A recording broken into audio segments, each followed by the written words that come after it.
As soon as I hit transition, I immediately— oh my god, my ears! Immediately said, oh, I'm little without unmuting.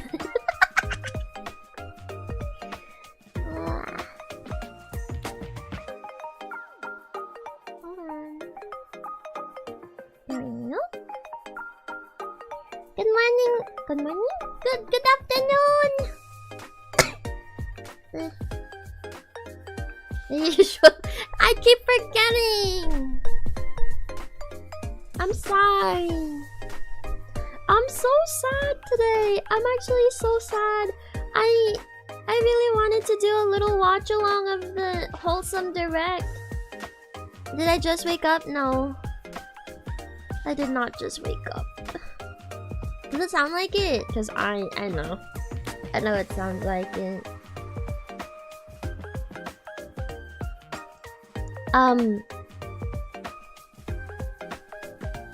This morning was a very eventful morning. Bye-bye.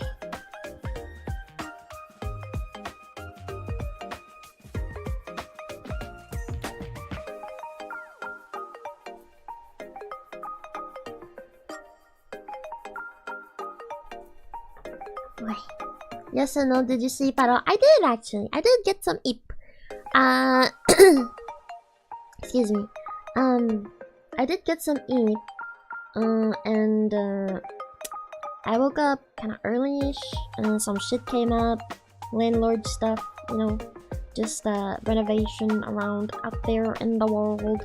So it took up a lot of time, and then I had to go buy— I ran out of cat food for Mouse. I didn't realize that the can that I had for him was the last one. So I had to go and run and get him some more cat food, and yeah. So that's the reason why. That's why I couldn't get my little wholesome direct watch along going on, which makes me really sad. I was skimming through it. Oh, sorry. I don't know if you hear it when I hit my mic. I have such a weird— it's in a weird, awkward position, so Where is it? So I was looking through all of the games that they have on. There's a couple that I was like really looking forward to. Like a lot of them look really cute. They have really cute art styles. One of them is like While Waiting. There's Traveler's Rest, but I'm a little skeptical about the art style personally. There's Petite Island, and it's a cat game. I don't know if it's mobile. I didn't get to watch the whole thing, but I was like basically looking through all the sections of the stream. There's this game that I was looking forward to for a long time. It's called Moonstone Island, so that's coming out. I think they're putting Usagishima on PC? I don't know. There's Minami Lane. That's really cute. I'm actually like that has been in my wish list for so long, so long. And then there's a frog game. There's a frog game. Are you there, Dom, bro? There's a frog game. I sent it to you in the middle chat, but there's a frog game. This county, yeah, that as well. This county also looks really nice. There's also something called Lost and Found Co. That looks really cute. There's a game called Pine, which looks like I might cry. Didn't Moonstone Island come out? Wasn't it like?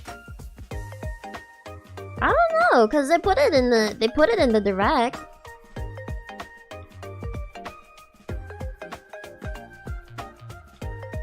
Let's see. Oh, sorry, I'm stupid. It's for the Switch. Moonstone Island for the Switch. Okay. I thought it was coming out.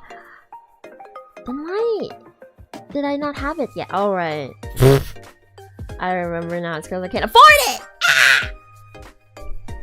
It's probably in my wish list on my personal Steam, but yeah. There's that. What else? What else was that? There's this one game that looks really cute. Let's build it. Yeah, Spilled looks really cute, and I think it's like I think that was one of the games where like if you were to do something in it, you actually like help something in real life. I don't know. Tiny bookshop, adorable. I was so happy to see my girl Gab Smolders present the game. I'm a fan of Gab. If you guys didn't know, Gab Smolders is a Twitch streamer and a YouTuber. She does a lot of horror games, but also she does a lot of comfy cozy games.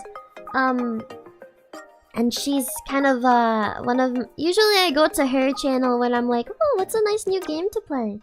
So that's why. Yeah.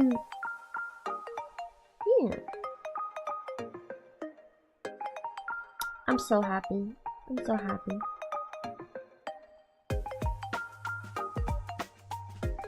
What else? I'm a little curious about Myth Match.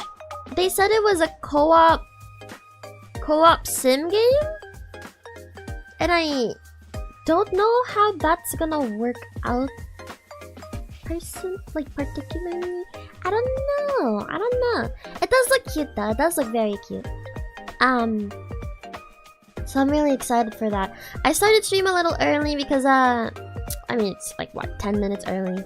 I wanted to eat lunch first and get a little bit of talkies and stuff like that. Cause yeah. If I sound like my throat is shot, it's because I was up until what time? Oh, what was it? Tracks of Thought. Tracks of Thought looks cute, actually.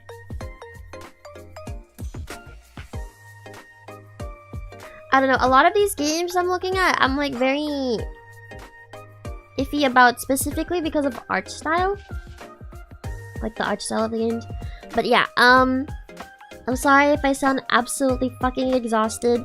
I did not, we had like a membership game last night where we played Project Zomboid on a private server, and it took me so long trying to set it up, and then it fucking failed!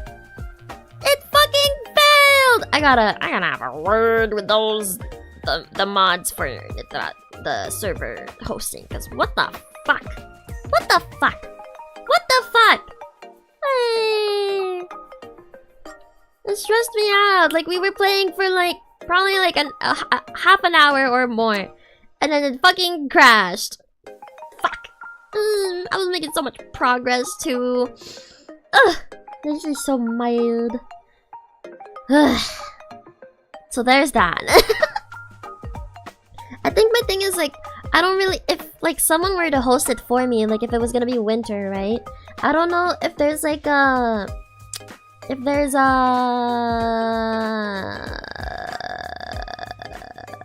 limit to how many people you can invite.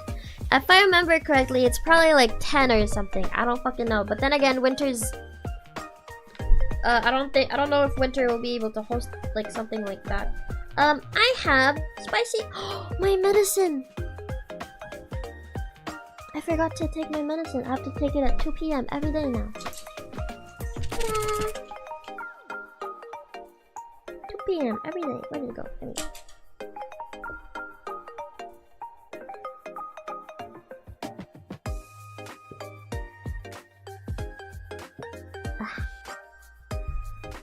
See? Okay, there! I drank my fucking medicine! Boys kiss- yeah! Boys kissing! Hi, Dango! Ugh. I drank my meds, okay? No need to yell at me anymore. But yeah, today we are playing Boys Kiss- I'm kidding. We're playing, Start Again! And it is a- if you are not comfy.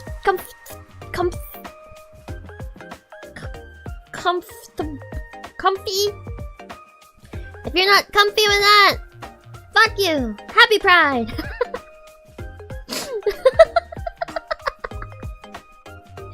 But it's a beautiful, beautiful game. It is from the same developers as Amelie, which we played. I think my second what was it? Second week of streaming or something. It's a really beautifully made visual novel game with a lot of really interesting plot twists and stuff, and the art is beautiful. That's my guy. Yeah! Boys kissing, boys kissing, boys kissing. Just say comfortable. That doesn't sound right. That sounds illiterate, and I already am that. It's comfy. We just have to make uncomfy the meta, so that it's not. It's comfy and uncomfy. But people are really weird about uncomfy. They're like, it's either comfy and comfortable. If you don't get one boy kiss before the end of stream, I will riot. Why do you think I started stream at 2 p.m? We are here for the long run. We are here for the long run. I don't know how long this game is. We might not be here for the long run.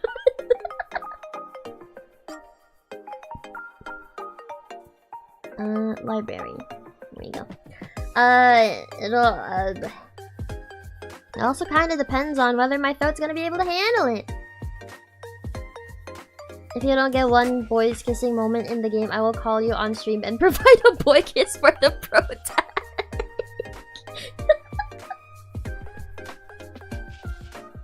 Oh gosh, I started the game and it's like playing tinnitus in my ears.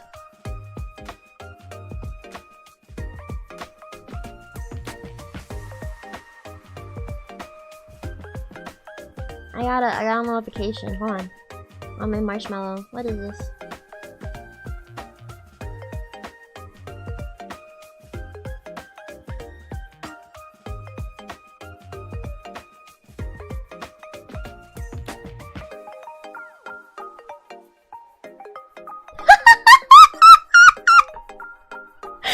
Alan, if you're watching!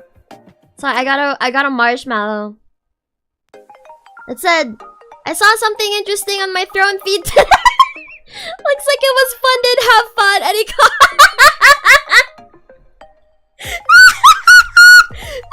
we don't talk about it. Ow! I hit my fucking knee on the table. Ah. I did not think people were serious about it. I put it up as a joke. I was like, I doubt it. I fucking doubt it. And then fucking 2 minutes later, BAM! Funded. I was like, oh fuck. I woke up and I woke up this morning and I saw the notification that I went through and I was like, no fucking way. No fucking way you actually, oh my fucking god, you're fucking crazy. I still doubt it. Well, okay, listen, I could, like, let's be fun. Oh my god, this game is fucking loud. Hold on. Holy oh my gosh, it looks like the same starting screen as no, I accidentally started the game. Oh shit. I have to close it, I accidentally hit start. Sorry. There we go. Yeah, I doubt it. Do you know how much that is? That's crazy. That was so fucking funny. I woke up and I saw the fucking notification. I was like, no fucking way. Now it's on my throne forever. No! It says it there forever. No!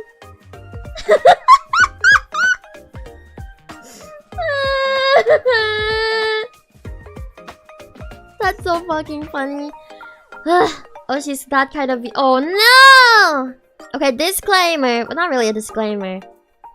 I do make unsay-so jokes. Yes, I'm not that kind of VTuber. I still wanna fuck it. That doesn't sound good in context. I still wanna just play games like today. Ew! I don't like that statement. Ew! I don't fuck with that. But yeah, actually, maybe that's my fault. I'm really weird about money. Anything above $50 feels suspicious to me. Or by suspicious, I mean like, how do I call it? How do I say it?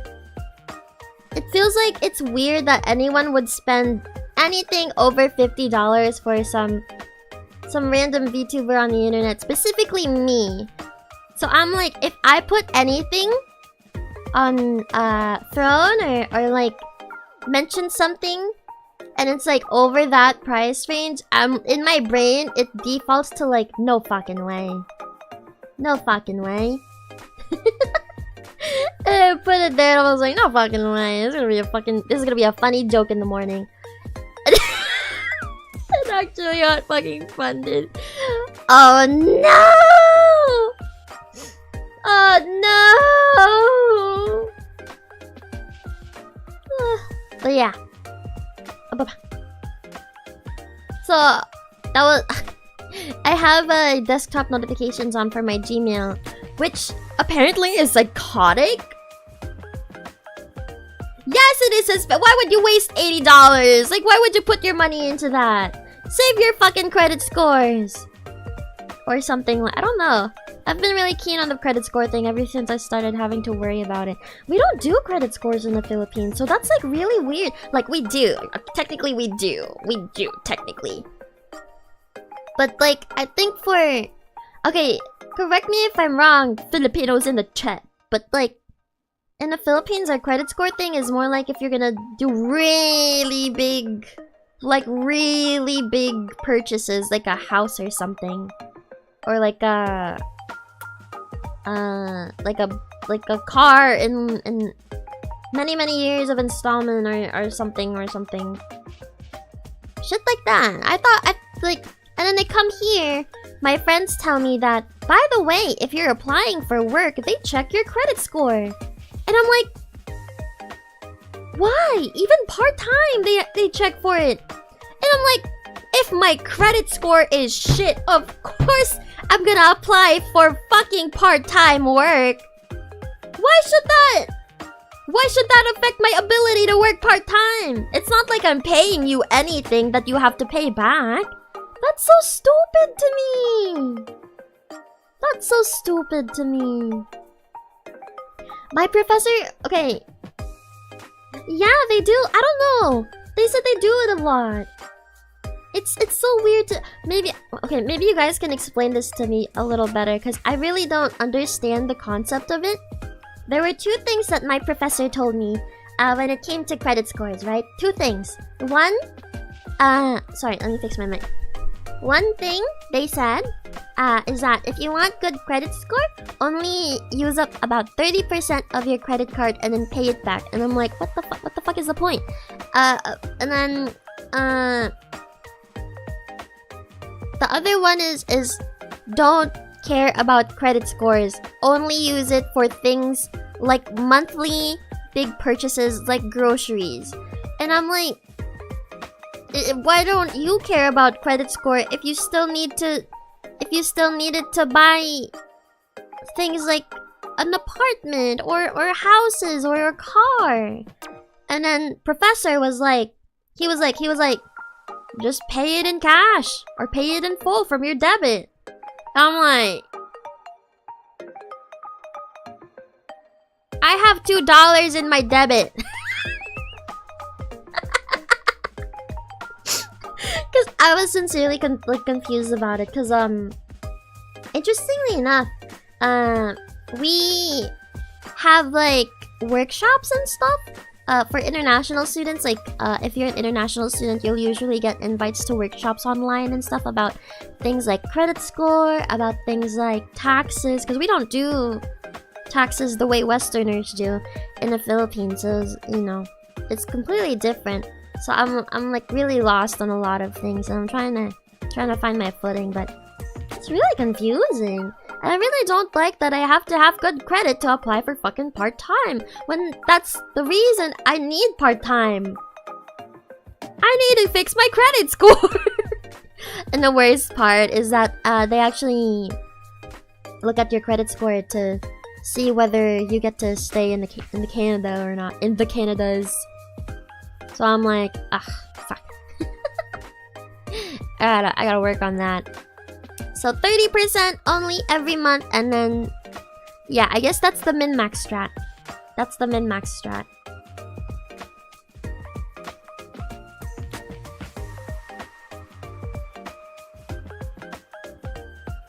Sniffles. Anyway.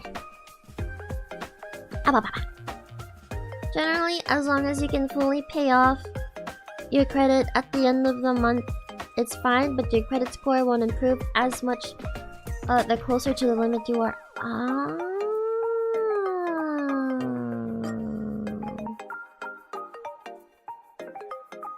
That's kind of dumb. You need to take out credit and then pay it off to increase the score really misses with some people that struggle with going back. Yeah. Especially when you're not like liquid, you know. That's kind of what the nice part about credit is, like you can spend money you don't have yet. Especially if it's like an emergency or something. Welcome to the West where the thing you need requires the thing that you need. Ugh! I hate it! Bring back the convenience of living in Asia! Take me back! Basically the like it if you want to pay you that, but only that's weird. My assumption would be like, oh, you're maxing your card up, but you're paying it off every month. Good. I thought that was the strat. I thought that kind of makes sense in my head. Like the logic makes sense in my head, but I guess not. But anyway, yeah, back to the topic. Whoever sent that marshmallow, because it was like literally just pretty recently. I hope that answers your question. It is not for streams! God. I don't make that kind of content. It was an ain't no way, and it turns out way. That kind of shit. But yeah, I hope that clears it up. We will not be... That is not getting touched during streams or for content or whatever. Maxing your card, they'll probably spend too much and go broke. Oh,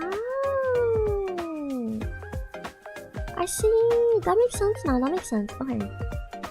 That's still kind of sad. I don't know. It stresses me out because I kind of need it. Oh, did you see that?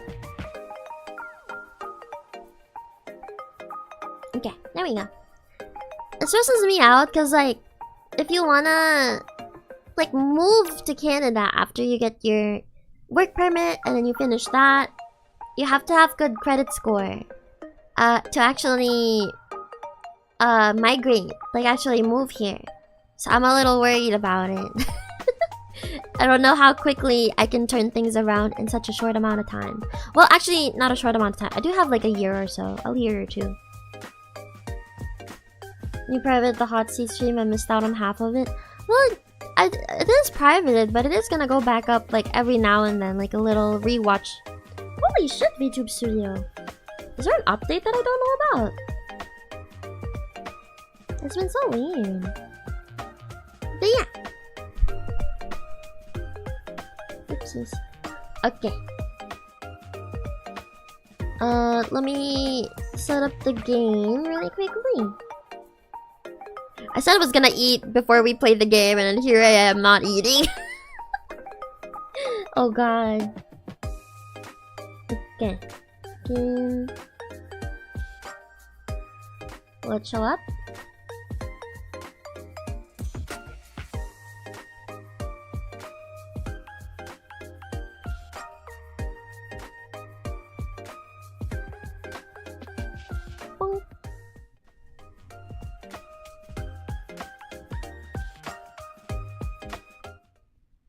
Start again!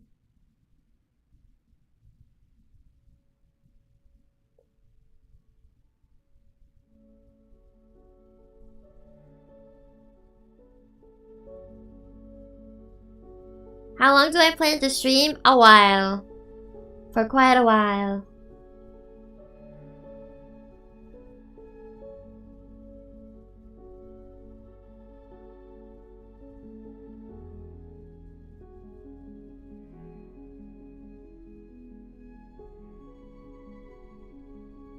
Double middle? Huh?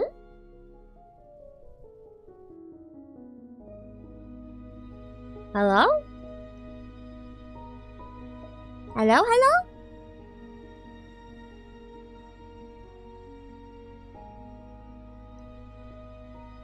Sad face. You don't have to be here for the whole thing. It's okay. It's just a visual novel game. No worries. Double the Delulu? Only one middle? Did I fix it? Okay. Can I at least have one bite of my lunch? Hold on. I have like spicy... I have mee goreng right now. The spicy noodles.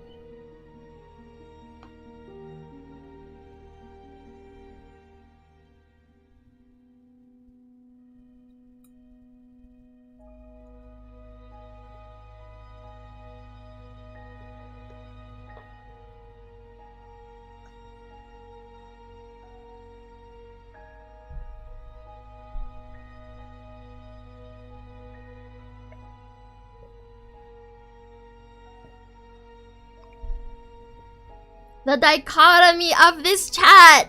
Please eat! Eat closer to the mic! Eat, girl! Meta will starve for entertainment! Chop chop! We got boy kissing to do!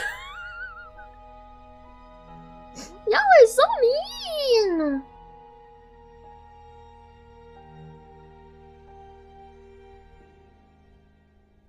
I'm kind of excited for this. I'm not gonna lie.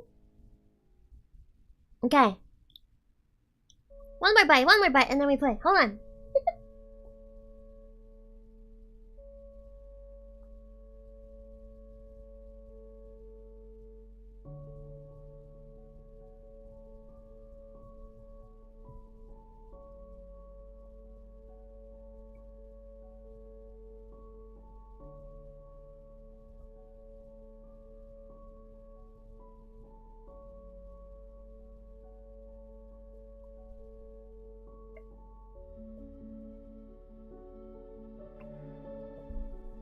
Okay. Begin! Oh, this shit is spicy. It was quiet. Silent, noiseless, but not quite tranquil. It was the kind of quiet that became something more. A silence that pierced through the building, tearing it away from reality, and pulling it into its own dimension. God, the writing is crazy.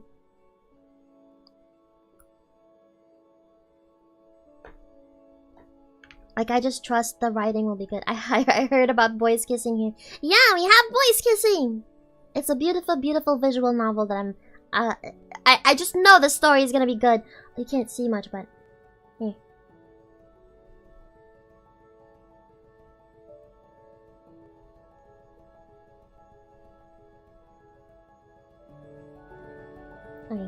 I hope you can hear the background music just fine. A quiet that was both terrifying and calming all at once. Silence filled the void where humans used to exist. Now all that was left was the ghosts of those long gone. But for those lost to humanity, regardless, this would be their new haven. Ooh.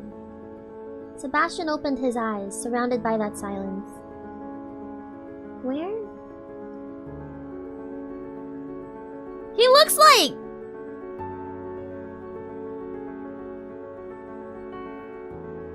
He looks like...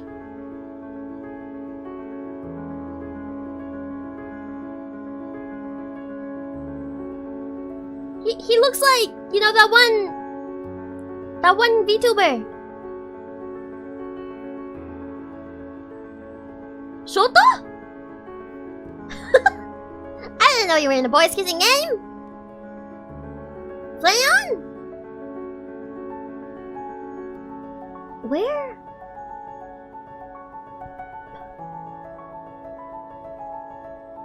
His hands found his temples and he massaged gently, trying to ease the pain that had begun to take over his mind. When that didn't work, he first turned to the room he'd found himself in. The room was dark, whether that was because... Well, hold on. Ow, shit! Give me 1 second. I needed a blanket. It's a little cold in my room right now. What? Okay. Comfy cozy game. Okay. The room was dark. Whether that was because it was night or because the windows had all been covered, Sebastian didn't know. His eyes scanned everything with growing suspicion. Whoa! I was at home. How did I get here? So Sebastian turned into Sev?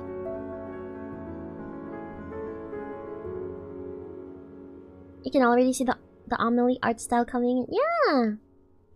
Snuggled up playing BL. What a great afternoon. Exactly! Is anyone else here? Hello? Nothing stirred in the darkness. All was still.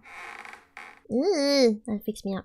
He jumped to his feet and cautiously took a step forward. The floorboards, damaged from what looked like years of battling against the weather, creaked underneath his careful footsteps. Hello? Anyone? No one answered. If there's any ghosts here, I promise I'm not an exorcist. I'm not even sure how I got here, but I don't mean you any harm. I'm just going to leave now, okay? Sebastian walked towards what looked to be the entrance to the house. The door was large and imposing, made of faded wood with deep engravings. Thick scratches ran down the wood. Sebastian took the door handle in his hand and attempted to turn it, but was met with a loud click instead. Locked. Eep! Oh god, Miss Ghost Lady, I'm really sorry. I didn't mean to encroach on your territory and I really want to leave, like really, so please would you let me out? I'll never come back and I'll make sure no one ever disturbs you. I'm gonna die, I'm gonna die, I'm gonna die, I'm gonna die, I'm gonna die! Aw, he's a cutie! I promise I don't taste good. Look, I'm way too skinny, I have no meat on my bones, but maybe you don't eat humans? You want to take over my body? Is that it? I'm sorry, but I really need it. Maybe we can share if you let me go? Sebastian stumbled backwards, eyes flicking all over the room, until the back of his legs hit a small packing box. It was taped shut. Oh, there's something in there. Uh-oh, don't open it! Sebastian crouched down and put his ear to the box. It was moving from side to side slightly. A muffled sound came from within. Help me! Oh! Come on, Sebastian, you've watched a horror movie or two. Is the ghost more likely to curse me if I open the box or if I leave her in there? If you open the box, it is more likely you're gonna get cursed! Oh my god. Okay, I'm opening it. Here goes nothing.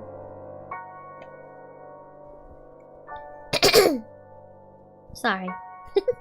That shit was really spicy. With one swift movement, he ripped the duct tape from the top of the box and pulled open the flaps. Inside was a little girl with hair almost as pale as the moon, sitting there huddled into a ball with tears in the corners of her eyes. She did seem to be a ghost.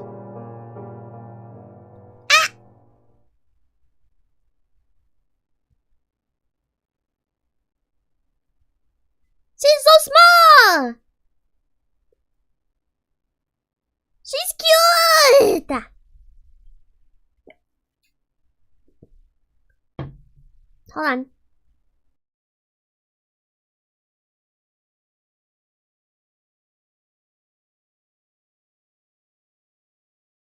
The fuck you mean she's metal height?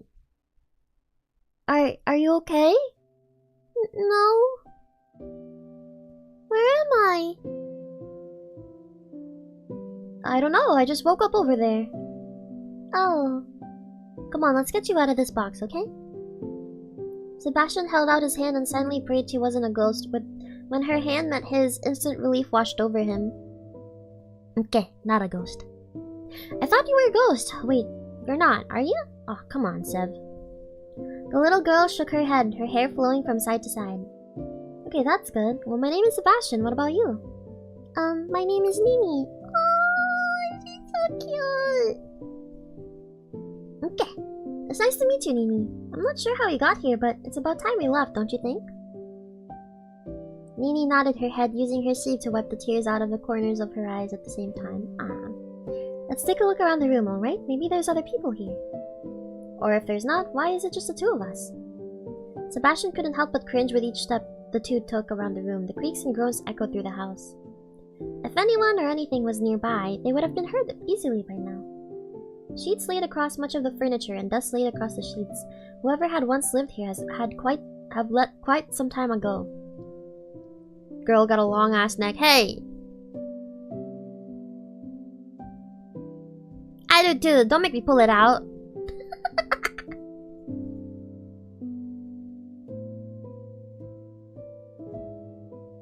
Just like someone we know. Listen!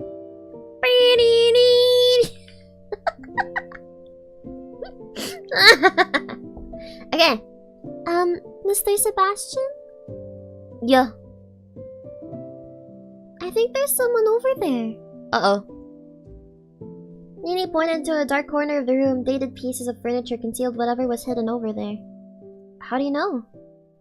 I thought I heard someone say something. Okay. Well, I'd love to look, but now I'm suddenly thinking about the ghost thing again. There's no ghosts here, silly. Ghosts aren't real.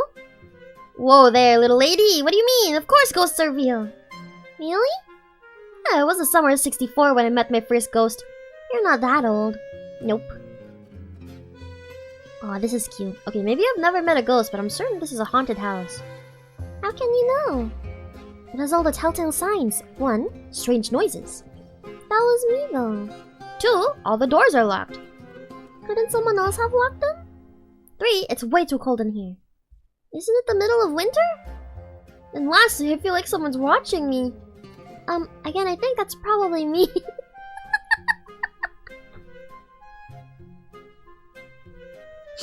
Oh, they're cute! They're cute! Oh, I love them! Oh no, I love them!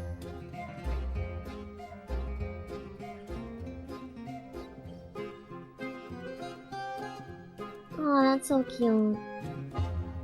That's how I know this is a haunted house.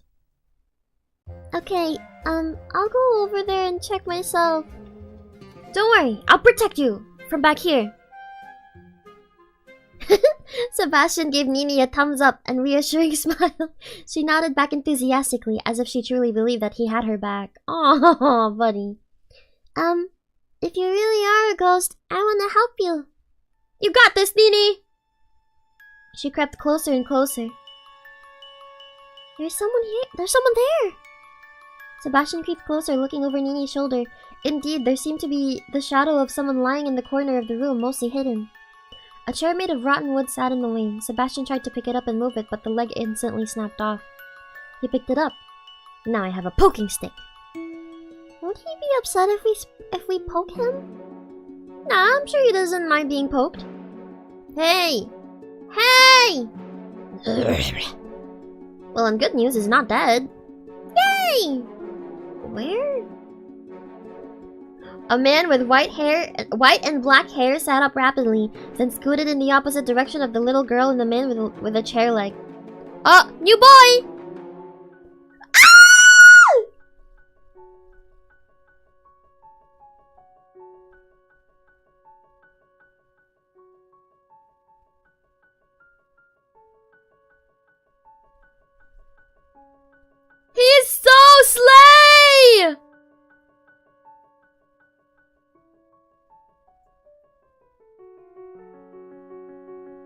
He's so slay! Oh shit, by the way, this is not a horror game, I will say. It's not supposed to be a horror game, it's more of just a mystery game. But the reviews said it was a really sad story. So if we're gonna cry, we're gonna cry. Look, Mero, it's your people, the Brachiosaurus family. They do got really long necks, I will say. Sebastian, don't worry. We're not here to hurt you. Oh, except her. Who knows what she'll do. Nini? Hey, I'm not gonna hurt anybody. Where am I? Well, that I don't know, but I can tell you where we aren't. I don't think this is the circus or a hospital or the aquarium. I'm pretty sure it is in my house, but not certain on that one. It doesn't look like it's a school. Okay, just shut up. Yes, sir. Hey, what's your name? Mikhail. Mikhail? Mikhail? I'm Nini! Alright, Sebastian, Nini. What are we doing here? I don't know. I just woke up a little while ago and got her out of a box. A box? Yeah, like a packing box. Duct tape shut. Do you know who put you in there? Nini shook her head. I don't remember anything. So let me get this straight. None of us remember how we got here, and now we're in some kind of haunted house! That's what Mr. Sebastian said anyway. Fine. A haunted house. Why do I feel like if I told you we were in a haunted house, you would have told me to shut up? Because I would have. Mikhail stood from the ground and brushed himself off. Okay, Sev. How do you know he's Sev? Nini, we need to get out of here. Where have you searched? What? I said, where have you... No, I mean... What did you call me? Sev. How did you know? Isn't that your name? Well, people usually call me Sev, but I don't remember mentioning that to you. Do we know each other? You wouldn't forget me if we'd met before. Look at this handsome mug. Okay, Sev. Okay, bunny. Yeah, we don't know each other. I wouldn't forget someone with such a big head. Oh, okay. Hey, Mika. Mikhail. You seem like a Mika to me. His face turned pink. Call me Mikhail or I'll use that big head of yours to open the door. Sev put his hands up in fake surrender. Fine. We tried the door, but it wouldn't budge. I don't think even my head would charge that, Mikhail. So that means they know each other? Attention, phantoms. The timer has now begun. You have 2 hours to escape before the house is decimated. Good luck.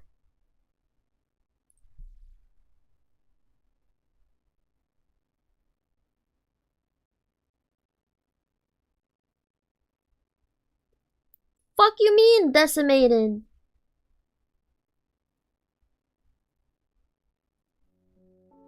A time appeared from somewhere unseen, projected onto the wall. In front of their eyes, it changed from 2 hours to 1 hour and 59 minutes remaining. What the hell? Who said that? It wasn't me. No shit, Sherlock. It sounded like it came from a speaker. Is someone watching us? Do you think it's some kind of pervert? No, I think it's someone that wants to see all 3 of us dead. That seems worse. What's going on? Her large eyes blinked over and over again, as if she was trying to stop herself from crying. Sev knelt down to be eye level with her. It's okay, someone put us here, but we're going to get out again. You just have to be brave. Oh, okay. I need you guys to think. I'm always thinking! Properly, Sebastian. What's the last thing you remember? Nini spoke up first. I was just at home. That's the last thing I remember. Sev? I think I was in a train? No, a factory. Or was it a church? Can you be serious for just 5 minutes, please? I am being serious. It's like my memories are all fuzzy. Did you hit your head or something? I don't think so. Well, I can't really remember what I did or not, so maybe I did? Forget it. And what about you? I was with someone. Somewhere. That's very informative, thank you. Like your recount was any better. Touché. This is going nowhere. Come on, we need to search the rest of the house. Time's already ticking. Following your lead. Oh!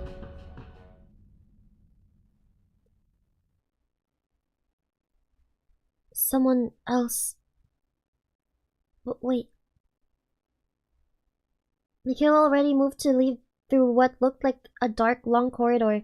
He paused, a look of mild annoyance on his face. What? Please don't say something stupid and waste our time. No, it's just... Aren't we missing someone? Missing someone? Like, shouldn't there be 4 of us? Why? What do you know? Nothing. I don't know anything. It's just a weird... It's just a feeling, I guess. You already searched the room. There's no one else. No, we're definitely meant to have 4 people. Sebastian, you're starting to get on my nerves. You know what this looks like to me? Someone purposely stalling us. And what if I am? Then I would be led to believe you're also the one who brought us here. Mikhail's body stiffened up. Well, luckily I'm not. I'm serious. I feel like we're missing someone important. Fine, then what's their name? I don't know. No! It's zero time escape all over! It's zero escape all over again! No! No! No! Oh, fuck! My brain was not ready to brain today! I can't escape the zero. Oh, God. Welcome to Start Again! Start Again's story is experienced across 4 routes. Using the game's flowchart menu, you can jump between the routes at any time. From time to time, you will encounter locks in the story that require you to have information from other routes. You can return to the flowchart by pressing the flowchart button beneath the text box. Note, you cannot save and load between routes to progress in the game. Your data will not carry over. Instead, please make sure to use the flowchart to change routes. As you progress, more sections of the flowchart will become available to you. Good luck, and enjoy Start Again. Oh my fuck, bro. You cannot save and load between routes to progress, and so we just jump between. Oh my god. So where are we?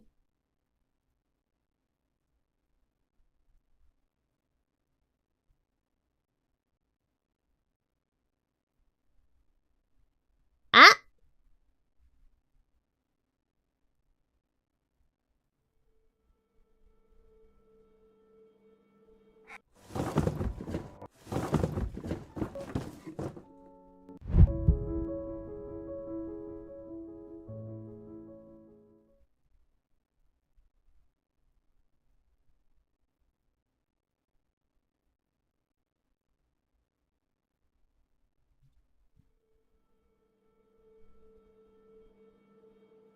Ah, oh, sorry. I clicked this thingy.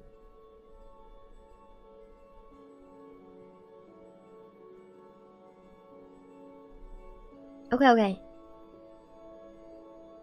We got this. The factory entrance. The constant drone of many machines working together to become one. The buzzing, the whirring, the hissing all mixed together to become an insistent whisper. They whispered secrets to no one in particular, secrets only meant for themselves. Machines, they belong to humans. Tools, they belong to humans. Instruments, they belong to humans. Yet their secrets said otherwise. They mumbled and muttered that someday their world would be reclaimed. Someday the humans would belong to them. AI. Whoa. The steel... You know, I'm starting to realize that maybe the artwork they're using is some type of AI. Which, if in case, is kind of sad. But they have the same kind of art style in Amelie, and that didn't look super AI. Or it's either that or super surrealist. Probably. It'd be kind of sad if it was, but you know. The steel beam crashing into the ground just inches from where his body lay discarded. It was enough to force Seb's eyes open. He jumped to his feet, his heart racing faster than what he would be considered safe. What the? Another came crashing down on a short distance away, the metallic sound loud enough to rattle his bones. His eyes took in his surroundings. A large open space made of cement and metal. The windows were black, but whether that was intentional or suit had dyed it in a color so dark he didn't know. Broken machinery lay discarded in the dark corners of the room. By all accounts, it seemed to be a forgotten dated factory of some kind. How did I get here? Where even is here? A groan came from above and a shadow pressed over the cold cement floor. That's when Seb saw it. A young girl, her eyes tightly shut as her chest rose and fell peacefully, deep in sleep. She was unaware of the beam directly above her that swayed to and fro. Shit! Whoosh! He ran before he even had a chance to think. The beam cracked on its last legs. Just as he scooped the little girl into his arms and jumped to safety, it came crashing down to the ground with a boom. Dust flew up from the ground, coating the pair. Jeez, who built this place? I tell you what, it's definitely overdue for a safety inspection. And if I had to guess, I would say it's going to fail. I'm not a safety inspector, though.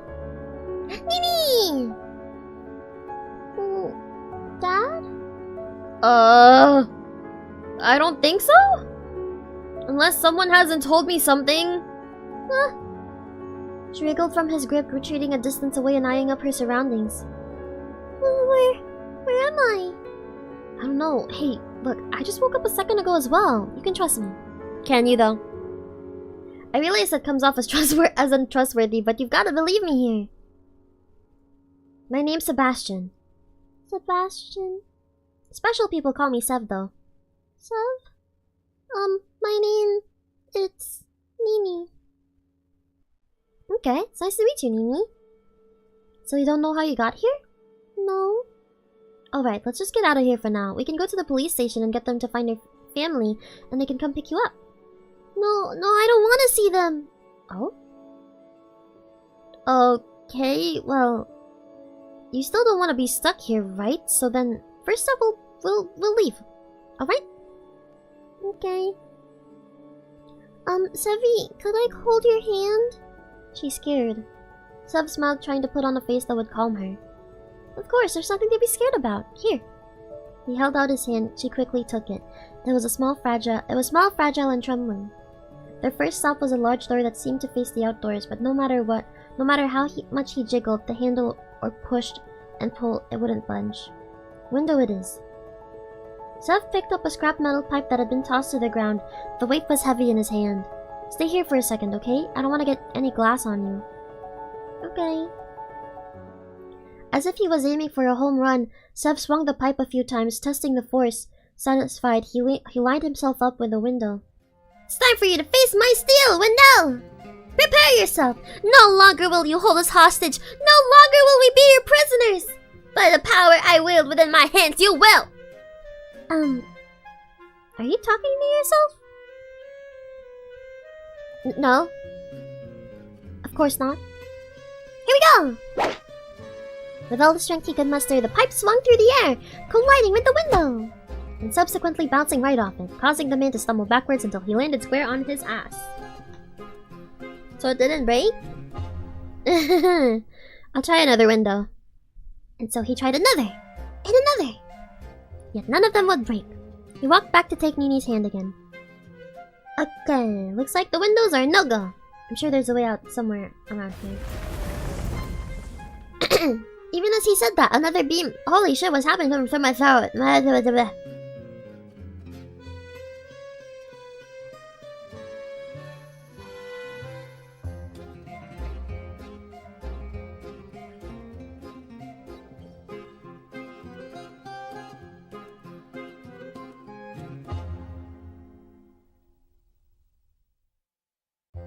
Okay, that's kind of better.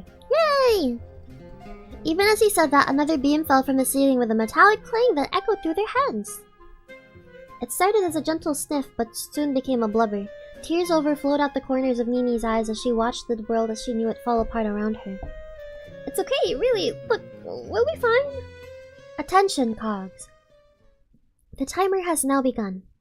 You have 2 hours to escape the factory before the factory is decimated.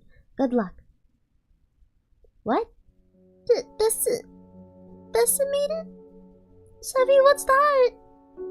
Nini, between tears, pointed towards the wall. On it was a projected number, 1 hour and 58 minutes. Stay calm, stay calm. The little girl is gonna get scared if I get scared. This must be some practical joke. Yeah, it's a joke. Just play along with it. We should... Oh! A loud banging 5 times against something metal came from across the room. Behind the shelf. Nini, help me move this! I mean, you don't really have to help. No, I'll help! Nini rubbed her face against her sleeve, leaving it damp with tears before jogging towards where the banging was coming from. On the count of 3, we'll push, okay? She nodded enthusiastically. 1? Sev cracked his knuckles, preparing to show what he was made of. 2? He took a deep breath and did a little stretch with his arms. 3! The bookcase slid to the side with no effort whatsoever thanks to Nini. Yo, this bitch is strong! She's a big girl! She's strong!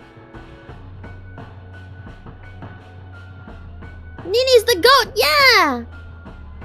Savvy, it's on wheels! Oh.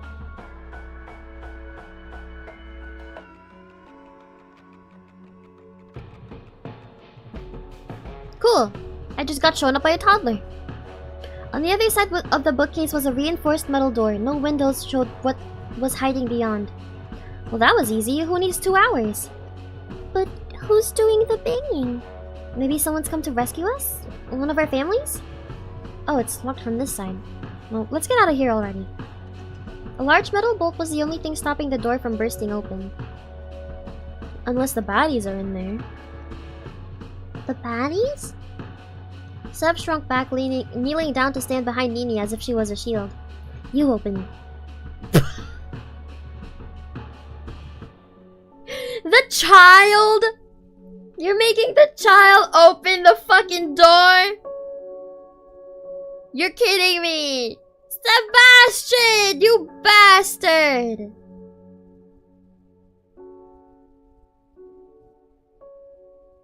You bastard. Her hand trembled as she reached towards the bolt. Okay, maybe making a child do this is a little much. But before Sev could move, she'd already pushed the door bolt aside. All was silent for a moment, and then all hell broke loose. The door crashed down with enough force to nearly rip it from its hinges. Whoever was on the other side had obviously decided that their fist wasn't enough, and the only solution to get it open was to charge at it. Heh, I like their style. I like your style, kid. A blur of black and white crashed through the door, and into the room he barreled past Nini, who had quite smartly stepped to the side, and directly into Sev. The two went flying, skidding over the cement floor until they came to a stop next to a pile of abandoned machines. Whoa! Boys love! Boys kissing! Alright, asshole! Did you think that was fucking funny? You better have a damn good explanation about why you locked us in that cupboard. Oh, this guy is pissed. Sorry, I thought you were the janitor. Do I look like a janitor to you? Sev looked at the man who was hanging above him. White and black hair hung from his head to dangle above Sev's face. It seemed like his outfit matched too. Yeah, did you find the broom in there? This is not the time for sarcasm! You... Mika, no! Whoa!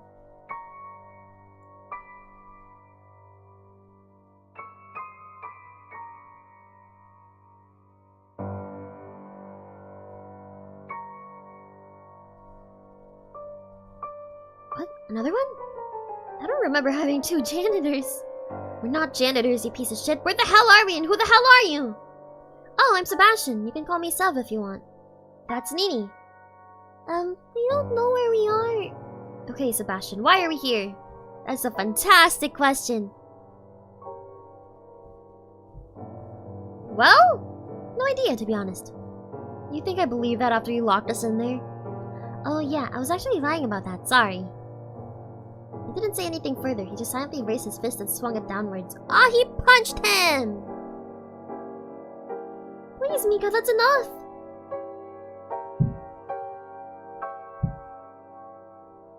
The young woman caught his fist at the last second before it swung into Sev's grinning face. Ugh, fine. So these two... this girl and this new girlie and Nini, are they sisters or something? Savi, are you okay? Savi, are you okay? Nini, I told you there were baddies back there. I don't know if I can go on. Don't worry, I'll protect you! She put her arms out, standing in front of Sev. Once again, she seemed to have ended up as a shield. Oh, Nini! Look at him, cowering behind a fucking child. Don't you have any conscience? What's that? Sev finally got to his feet. His back ached from where the two of them had skidded over the ground, rubble and all. Believe it or not, we're actually stuck in here just like you, Mika. My name is Mikhail. Don't call me Mika. I'm sorry, he's just a little cranky right now. I'm not cranky. We're stuck in a tiny room. We were stuck in a tiny room, and when it finally opened, these two were here. You should be more suspicious of them. One of them is a little girl. Why don't we start over? Great idea. You guys get back in the closet, and we'll push the shelf back over. I'm going to hurt him.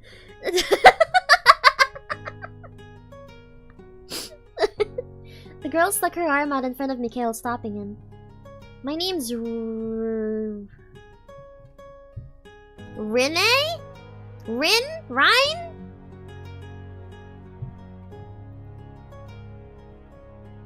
Let's say Rin. Yeah. Yeah. I'd say that's a lot of ways. Yeah. Yeah, I will stick with Rin. My name is Rin. This is my brother, Mikhail. Well, I already introduced myself, but it's kinda awkward if I don't reply, so I'm Sev, this is Nini. We just woke up here a short while ago and nearly got crushed by falling beams and freed you guys from the closet. Oh, then I got tackled by your brother. He's a little forward, isn't he? I apologize for him. Well, you shouldn't... tell us what you know. How many times do I have to say I know nothing? I'm not surprised. Just your face alone screams airhead.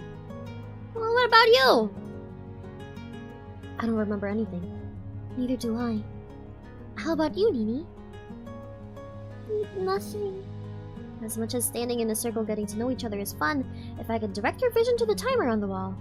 He pointed to the time as if he was a flight attendant. An hour and 40 minutes remained. We're already running out of time, majorly. You don't believe that bullshit, do you? What? That the building will be decimated in 2 hours? Yeah, I kinda do. Then you're an even bigger idiot than I thought. We'll just break a window and be done with it. How could I not think of that? Man, you really showed me. Please, be my guest. In fact, here, take this. He bent down to pick up his abandoned rusty metal pole, then handed it to Mikhail. Mikhail?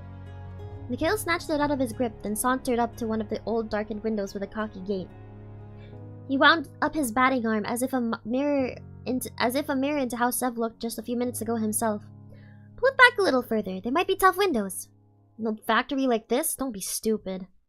Yet despite his words, he still pulled the pipe back just a little further. Sev watched on with a smile. Mikhail swung down hard, the air whistled, and the pipe bounced right off the window directly back into Mikhail. It hit him square in the forehead. He instantly collapsed to the ground and Sev burst into laughter. Mika! Oh my god, he really...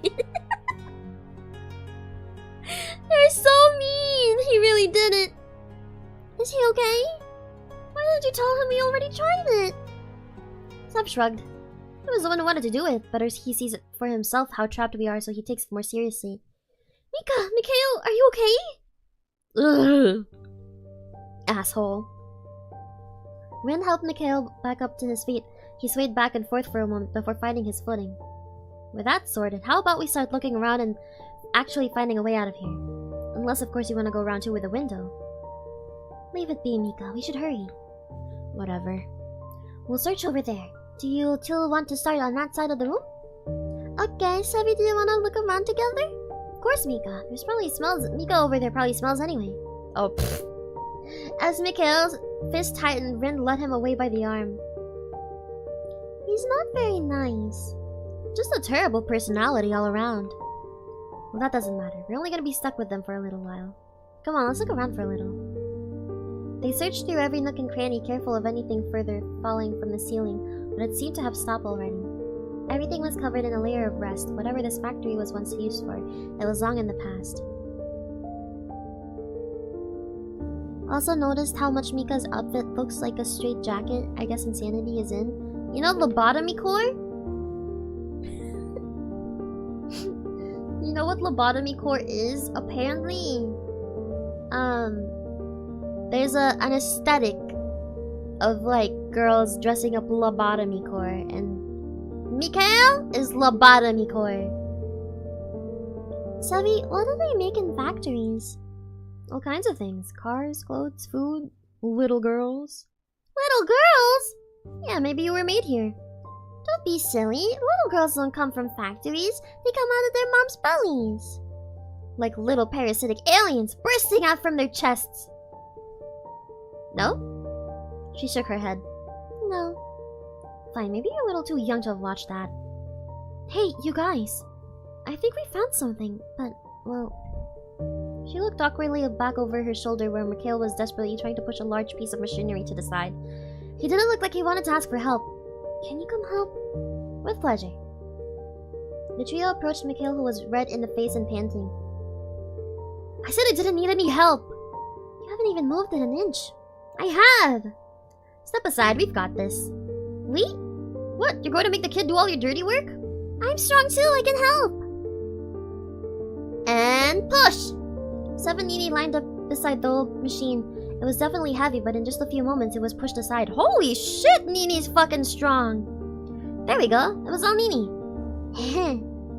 She flexed where her muscles would be, as if she had any. She's so cute! A door. Oh, hold on.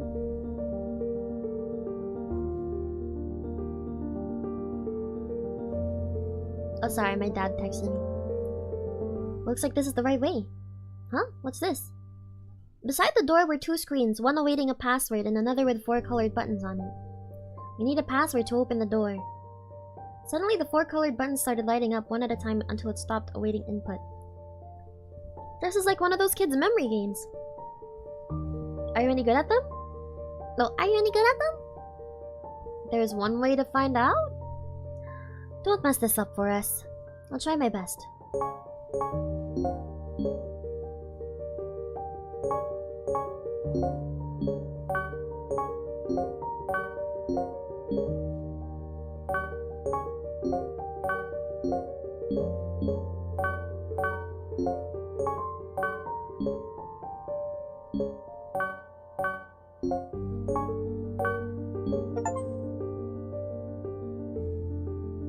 I did it!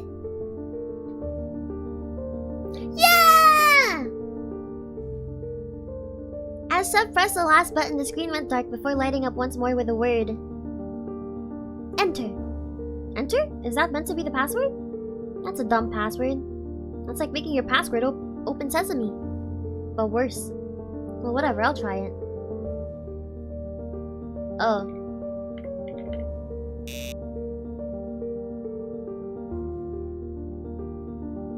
Oh my god, it's exactly...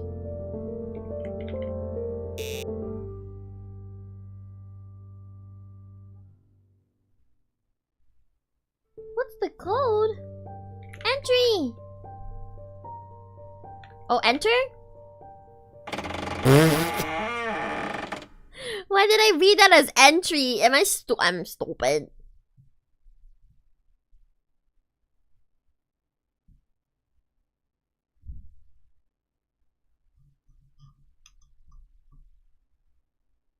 Why did I read it as entry?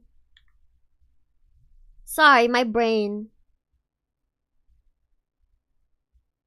I'm happy to help with the difficult puzzle.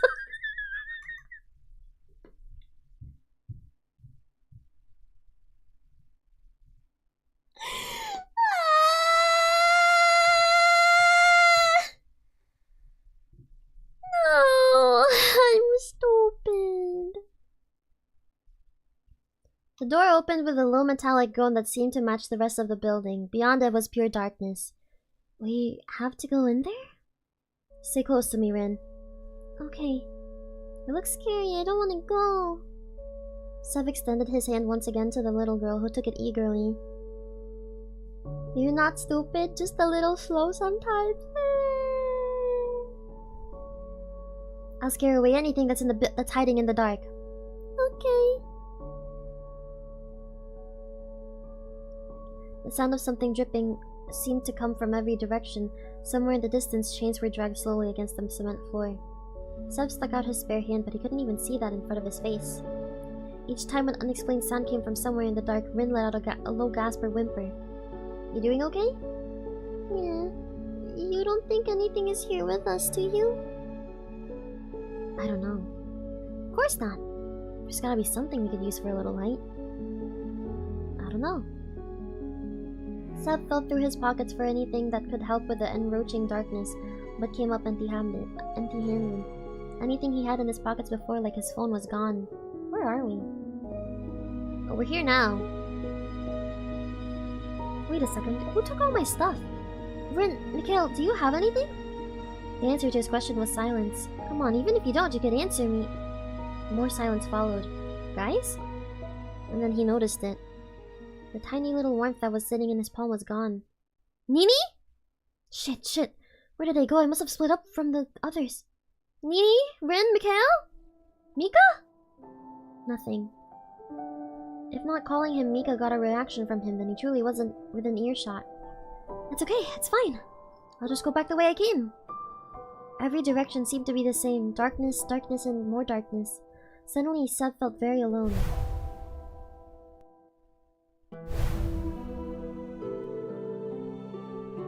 Ugh. He clutched his head. A pain shot through from the base of his skull all the way to his eyes. He pressed his palms against them, trying to calm down the throbbing. Wait, where was that? Another pain shot through his skull. Ugh. He fell to the ground, his hands still clasped to his eyes. It's not meant to be like this. I made a mistake. Whether he waited for 5 minutes or an hour, he didn't know.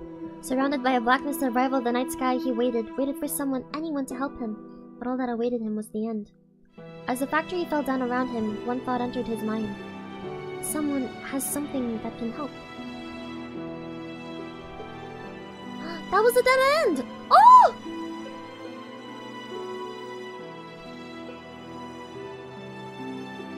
I think let's do the first carriage first, because it's the shortest one and there's no, like, dead ends or anything. Okay. I see. I get it! The rumbling came from deep within the metal beast, a sound of pure strength of steel, of speed faster than a human could ever move. It swayed left and right, slowly, rhythmically enough to lull one into a deep sleep. Turning in a corner, it hissed, holding on desperately to the tracks laid before it. Perhaps the people inside the metal beast may have stayed soundly asleep, if not for the low, mournful dirge of the horn that echoed through the chambers. Honk! That's fucking creepy!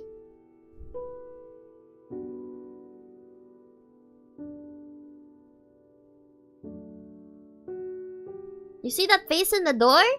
That's fucking creepy. Sebastian opened his eyes, his head pounding to a rhythm that seemed to match the swaying of the room he was in. His eyes passed from wall to wall to the scenery that sped by just outside the windows, and finally to the man who rested his head on his shoulder. Who is that? His hair was unruly, tousled in a way that made Seb think that he'd been asleep for some time. Unconsciously, he reached up to tame his own messy locks. The man's hair was white and black, almost perfect except for the obvious regrowth of what one could see from so close. Oh, it's... His head pounded harder as he stared into the man's sleeping face, an electric pain that sat behind his eyes. Mika. Mikhail! Mika, wake up! Seb held onto Mika's shoulders, carefully shaking him until his eyes opened drearily. It was somewhat like looking into a mirror from into the past. The man's name, Mikhail, looked first... Mikhail? How do you say this name? Mika! Looked first around the room before moving on to glance outside the window at the scenery that passed by in a blur. And lastly, his eyes went to Sebastian. He froze for a moment before wincing his eyes in pain, as if his head was throbbing just the same. Seb? They know each other here! Last time I checked. Sorry, I must have fallen asleep. We were... Michael? Not on a train, if I remember correctly. Sure looks like we're on a train to me. Mikhail sighed before standing from his seat and looking around. Yeah, we're on a train now, but why? Usually trains are for traveling from one place to another at a decent pace. No shit. Although some would say that trains themselves are becoming obsolete and there's better methods from traveling from one place to another. Alright, thanks asshole. That's enough about trains. Mikhail forcefully covered Sev's mouth with his hand. The sound of muffled words could still be heard clearly, though, which led Mikhail to believe that he was indeed still muttering about trains. Hey, shut up, look! Letting go of his mouth and praying the talk of forms of travel had ceased, Mikhail pulled Sev up to stand beside him before nodding in the direction of a seat further down the carriage. A woman with incredibly light hair sat upright in a seat, her eyes still closed and her breathing steadily. Steady. The two men inched closer. Her dress was deep dark red. Sitting as she was, she looked more like a doll than a living human. Her skin was pristine, perfect, and her eyelashes long and dark. Only when Mikhail and Sev were close enough to touch her did they notice that someone else was asleep on her lap. A young girl, no older than 7 or 8, her hair and skin were equally as perfect and pristine as the lady she rested upon. So they're not together like that. Rather than dolls, they seemed like statues. Who are you? Automatically, Sev stood in front of Mikhail, shielding him.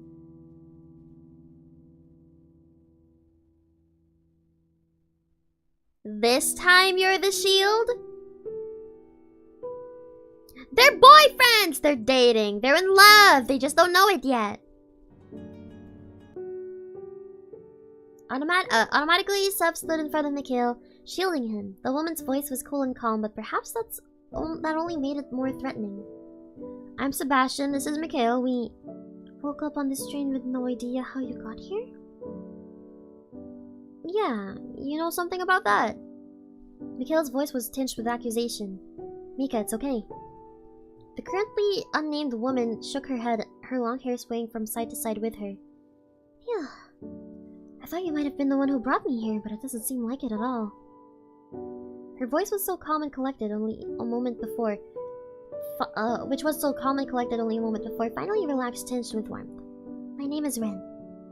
She nodded towards the little girl still asleep in her lap.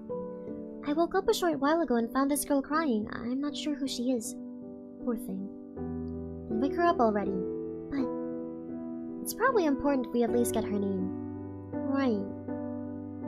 Rin gently stroked the girl's hair until her big eyes, finally fluttered open. She sat up and looked at the newcomers warily, her eyes dashing from Rin back to the two unknown men as if asking if they were safe. Rin nodded to her.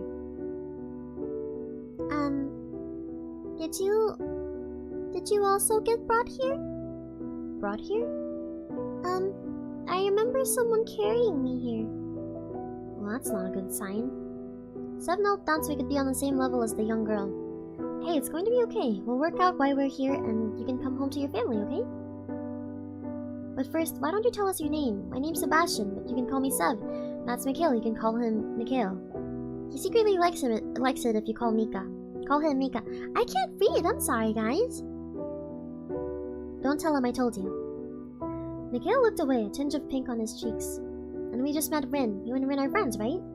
She nodded furiously. My name is Nini. Well, it's nice to meet you, Nini. You two seem to know each other pretty well. Of course, Mika and I go way back. We happened to live next to each other growing up and happened to go to the same school and happened to be in the same class every year. Then happened to go to the same high school and then the same college. Either he was stalking me or the universe was telling me we were meant to be friends. I'm not a stalker. Sure, but the evidence points to I'm not a stalker! End of story!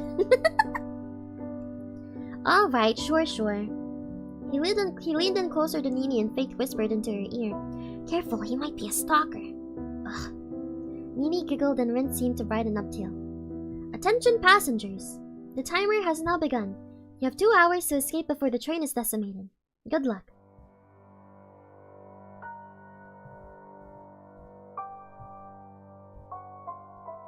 Did anyone else just hear that? Decimated? What does that word mean? Well that's... I wonder how all these different starts and memories will tie in together. Yeah, me too. Because does that mean when we go back to the thing, we just have everything unlocked? Destroyed completely and utterly. That can't be serious. 2 hours to escape a moving train or we'll die. This isn't a movie. We're going to die? No, of course not. We're not gonna die. A silence befell the group. This can't be real, can it? Just as that thought crossed Sev's mind, the carriage began to sway more heavily, wheels screeching on the tracks. What's that number on the wall? Projected on the wall was a time, the seconds ticking by. 1 hour and 57 minutes. Screw this. If we need to escape, then let's do it let's just do it the easy way. In an instant, Mikhail broke security glass on the fire extinguisher and picked up the heavy metal object. He brought it to his side and swung hard, smashing the window. Or at least that's what he expected to happen. Instead, the fire extinguisher simply bounced right off the glass, not even a scratched, grazed surface. Say, you did manage to break the glass. Then what? Are you gonna jump from a moving train? Of course not. I was still working that part of the plan. The carriage is really starting to shake. I know the guy said we have 2 hours and all, but do you really think there's any chance that this carriage will be decimated before then? Quite possibly. Perchance, but I wonder if all of them are true. Like Rin being Mika's sister. Yeah, cause they look alike. But in the warehouse, Rin said Mika was her brother. So I'm a little confuzzled.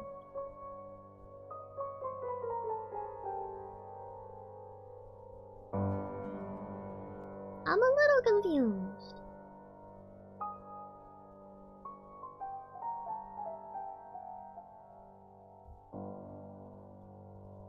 Good morning, evening, afternoon. It is afternoon for me. Good time zone!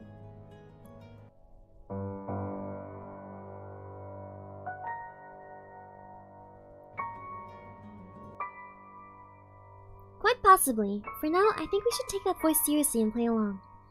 Then the only way forward is that door. Mikhail and Sev rushed over to the door and tried the handle. The lock clicked, not moving an inch. Anyone happen to wake up with a key in their pocket? Wouldn't that be convenient? Hey, what's this? Next to the door was a panel with a screen and a keyboard. It needs a password. Password, of course it does. None of you signed us all up for an amnesiac escape game, right? That would be much more fun. Let's search the cabin. There must be something around. Nini, would you like to look around with me? Yeah. Rin took her hand gently and they began to search between the seats. I don't have any debts. I try not to make any enemies, yet still I end up in a place like this. Maybe it'll be fun. Or maybe we're actually on a TV show, and at the end someone will jump out and say it's all a prank. Yeah, of course. Very elaborate setup for a TV show. By now the carriage had begun shaking quite violently. The noise it made was one of pure terror, of steel screeching against steel, ready to break away at any moment. Sev quickly went to work searching on the chairs, on the floor, the walls, but found little of anything. Not only that, but everything was polished and clean, something you would never usually see on a public transport. Was this made just for us? Hey Sev, look! Something came flying through the air, aimed directly at Sebastian's head.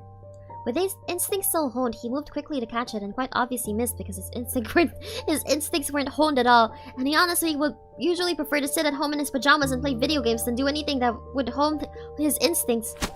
A bag of something hit him across the face before falling into his lap. Marshmallows? Aw, Mika, you shouldn't have. Remember that camping trip we went on in school? The one where the raccoon broke into our tent and ate all your cereal? Ami says hi, they can't join because of being a responsible driver? Ah! Be safe! The one where the raccoon broke into our tent and ate all of your cereal? Hey, don't laugh, I didn't eat any cereal that whole trip. That's what you get. Why? You should have offered the raccoon something to eat in the first place, then maybe he wouldn't have resorted to stealing. I don't know why I bothered asking. Anyway, why don't we toast those marshmallows? I think we're lacking a key element of roasting marshmallows. That's what you think, but take a look at this. From his pocket, Mikhail pulled out a packet of matches. Ooh, we can just light the train on fire and roast marshmallows until we're decimated then. Maybe after we escape. Good idea. I think I found something. Mikhail and Sev turned to the little girl. In her arms was a briefcase that looked gigantic when held by her, a regular-sized one. Sev took it from her. Luckily, it opened with ease. Inside was a single newspaper clipping. 4 die in train accident that completely decimates the area. Well, if that's not encouraging, I don't know what it... Wait, the area?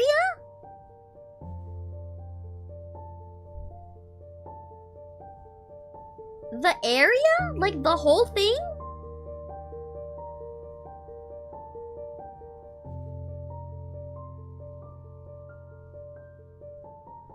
I'm scared. It'll be okay. Sev here might be an idiot, but you can depend on the rest of us. That's right, Mika is so dependable. But moving on from that, there must be some kind of clue here. This is all you guys found in the entire carriage? I found marshmallows. Is this all you guys found of use in the entire carriage? I believe so. I didn't find anything else. And this is it. Let's take a look carefully. Find the hidden 7-word code somewhere in the newspaper. You can click any letter to add it to the code. If you need another hint, click the hint button. Okay.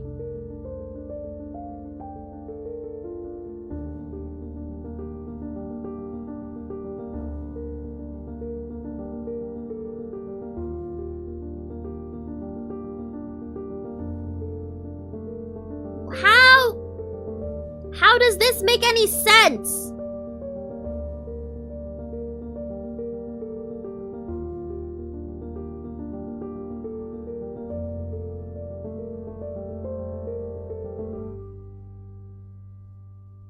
How does this make any sense?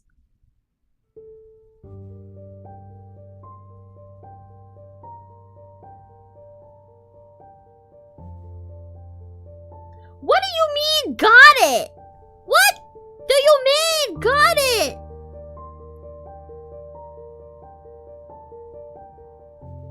It'll make sense in 2 futures down to the left, motherfucker.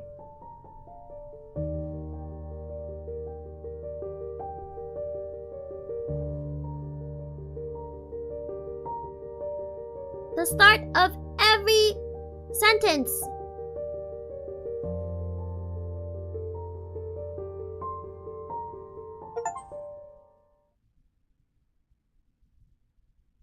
Ah! I did it!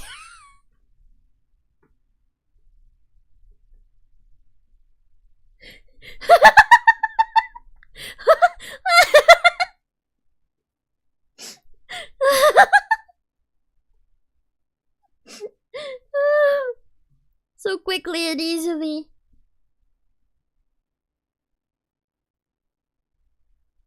Survive. The code is survive. Survive? Right. The first letter to every sentence. How clever. A little ironic when they're putting us through a death game, but whatever. The carriage swayed side to side, shaking as if on its last legs.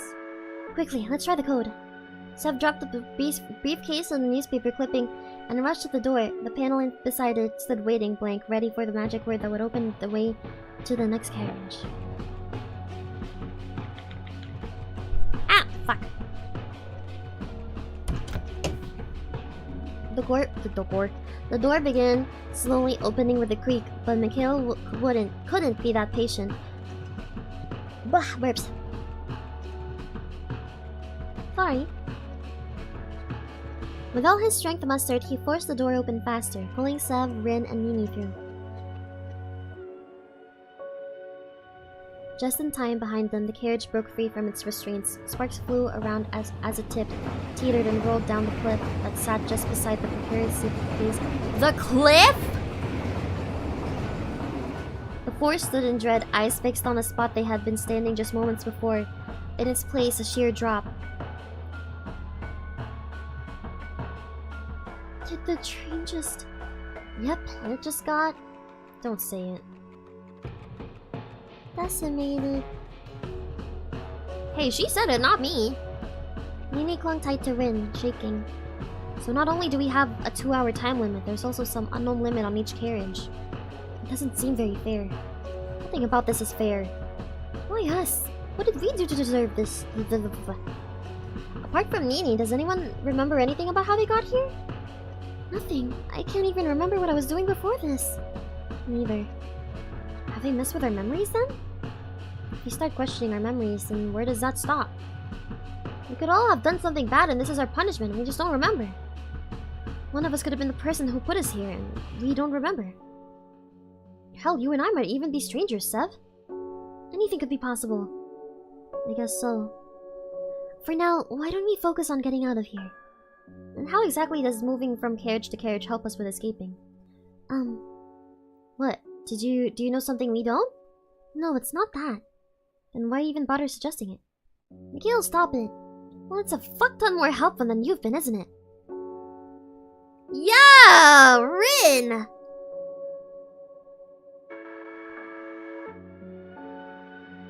Slowly, Sev reached down to cover Nini's ears, who was looking around the group curiously.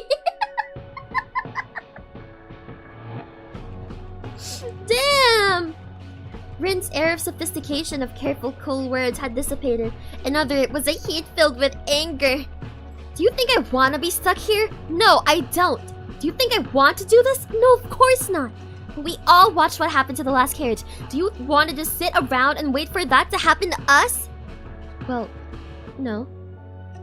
I'm so tired of this already. Nini gingerly pulled away from Sev's hand and opened her mouth to speak. If we get to the front of the train, wouldn't there be an engine room? Where else would the conductor sit? Then can't we just turn it off?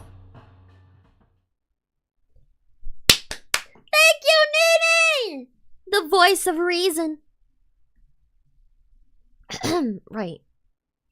Then I suggest we start looking around. Rin turned on her heels and left. I think you should apologize. Me? Why? You made her kind of upset. She's stuck here like the rest of us. Ugh. Fine, whatever.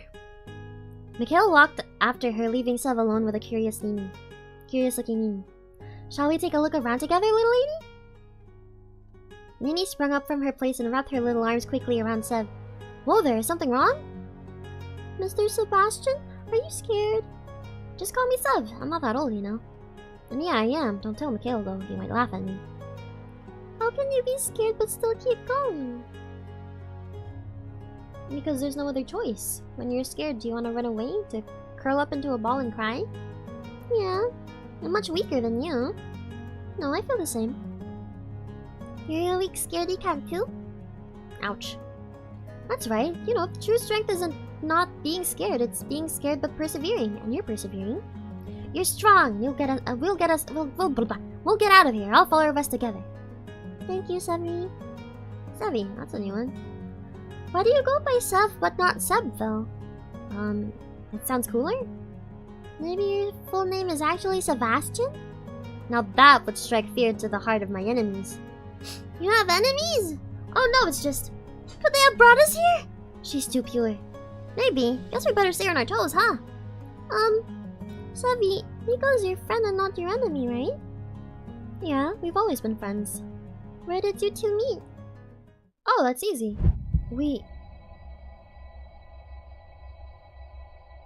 Sebastian's head throbbed again, the pain running down to his ears and neck.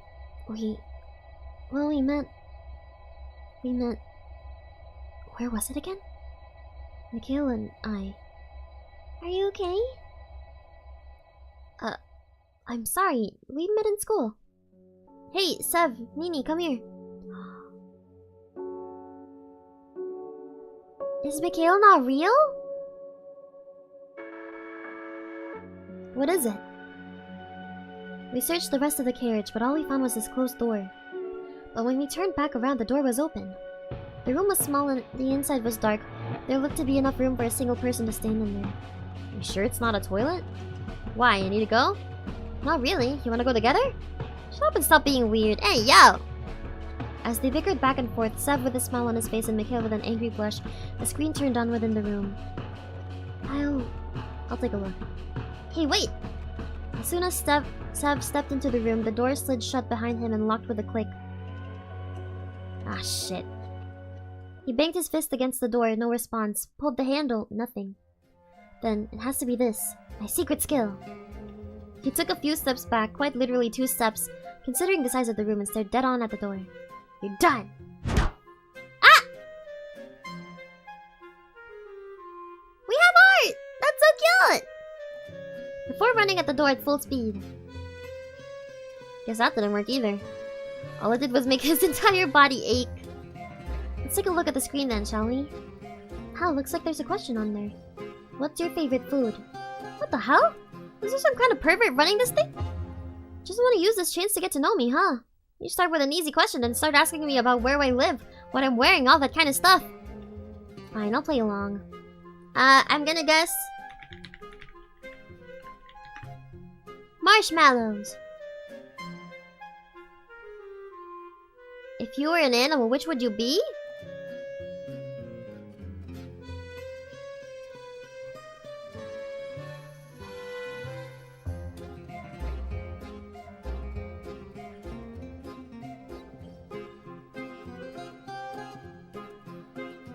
What the fuck am I supposed to answer here? Jellyfish. How good looking would you rate yourself? 5. What's your lucky number? 2.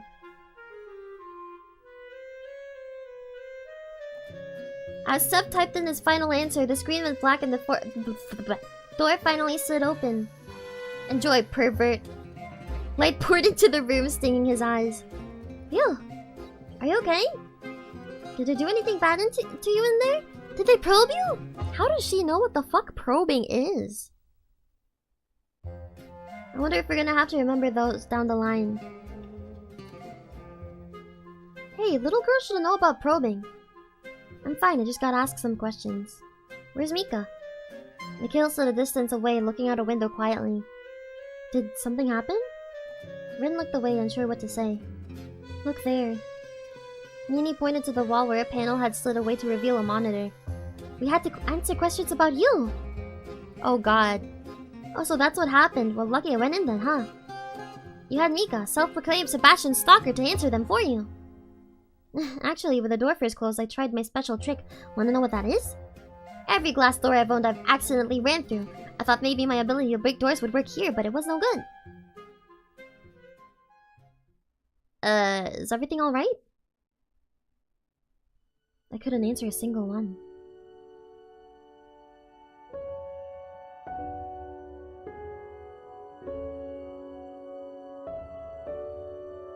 Wait, not even one?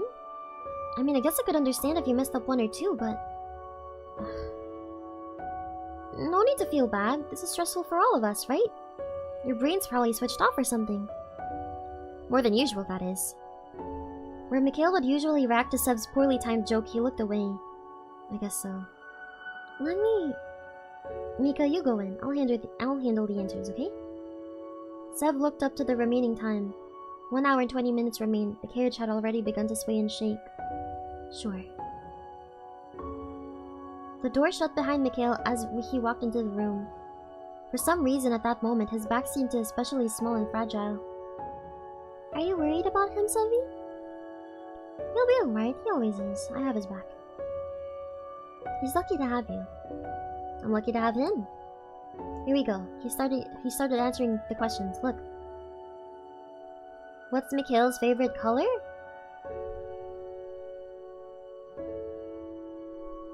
White?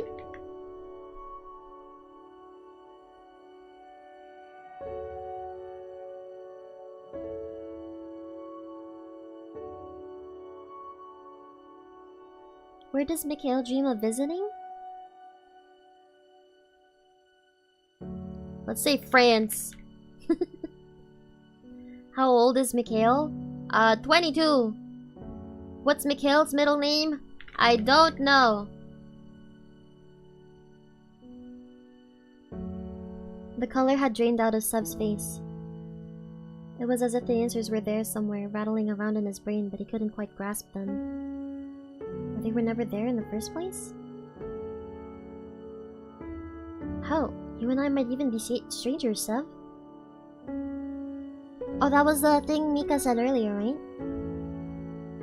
Sebastian? At some point, the door had slid open and Mikhail had stepped out, seeing the look on Seb's face.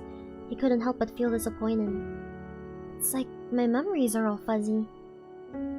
The numbers say 1 hour left. We're running out of time. Mimi, listen to me. I want you to go in there and answer those questions as simply as possible, okay?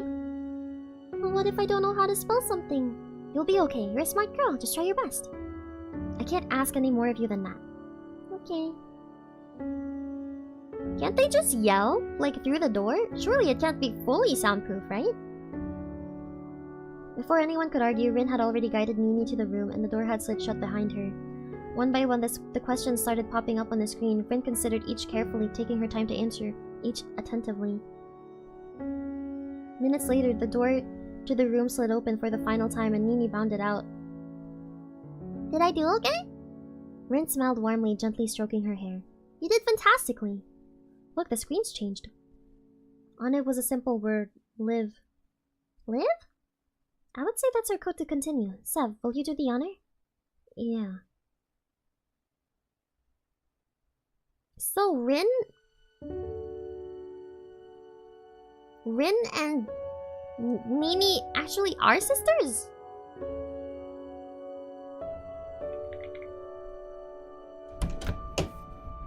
The door opened with a wide groan much faster than the last one. Nini and Rin led the way and Sev followed after them. Mika? Sorry. There's nothing to... Oh! Before he could finish his sentence, the ground below Mikhail let out a roar as it began to rip away from the rest of the train.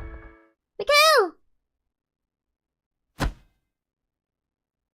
Sev reached out and grabbed the man, holding onto his arm tight and pulling him into the next carriage just in time. Ah, shit! You need to say you're sorry to me. We're friends. There's no need for that, but not between us. Sorry. Sev's grip on Mikhail had tightened without him even realizing, and the two were so close together they could feel each other's breath. Ah! Are you two alright? Sev let go of Mikhail's arm and quickly stepped away, for some reason embarrassed. Mikhail's actions mirrored his as his face started to deepen 3 shades of red. Rin, what was that about? Do you actually know each other? Sev motioned towards Nini. How she'd been able to guess each answer didn't seem right. Nini shook her head furiously. I don't know. I don't think so. For some reason, I just knew. Maybe because she's a child, it was easy to guess? Fine. I'll believe you for now, but if there's anything you're not telling us that could help, then I wish you'd say. There's nothing else to say. I don't know anything. I wish I had the answer for you, but I'm just as confused as you are. Fine. Mikhail... Sev turned to speak to Mikhail, but he'd already left with Nini to search around the carriage. Lovers quarrel? Do we look like lovers? Maybe. And look at her face. She's got the mouth. Look at that mouth. He doesn't feel like that about me. Well, how do you feel about him? Is this a dating show or are we fighting for our lives right now? Just making conversation. We're both a little confused. It's no big deal. You'll sort it out. You always do. Right? Yeah, right. Then why is it that when I think back on those years we spent together, it's all so fuzzy? You should go talk to him. There's nothing worse than words left unsaid. There will come a time when you won't get the chance to say them anymore. Thanks, Rin, and sorry for the interrogation earlier. Rin shook her head and smiled warmly. You'll never be too careful. I trust you, so I hope you can trust me. Sev turned away from Rin and cast his eyes over the new carriage. Compared to the other two, which looked suspiciously more regular pedestrian... What? More like oh my god, sorry. The background of the text makes it so hard to read sometimes. Compared to the other two, which looked suspiciously more like regular pedestrian trains, this carriage was somewhat more bare. If there were ever seats, they'd long been ripped out. It seemed more like a carriage designed to carry cargo. I guess in this case, we're the cargo. 2 doors sat on either wall, leading to places yet unknown. It seemed like neither Nini nor Mikhail had opened either door yet, and were mostly caught up with chatting while searching around the new space. You don't have time! You have like an hour! Sev rubbed the back of his neck awkwardly as he stepped closer to the two, who were crouched down. Surprisingly, Nini had a smile on her face while Mikhail was looking flustered. Don't worry, Mika. You must still be sleeping after waking up. It's okay to forget things sometimes. My name's Mikhail. Like there was one time, my brother forgot me at the park, but he said it was an accident and he came back later. And my grandma? When I stayed with her for a while because mommy and daddy wanted me to go away, she accidentally left me at the supermarket. But I found a way... What?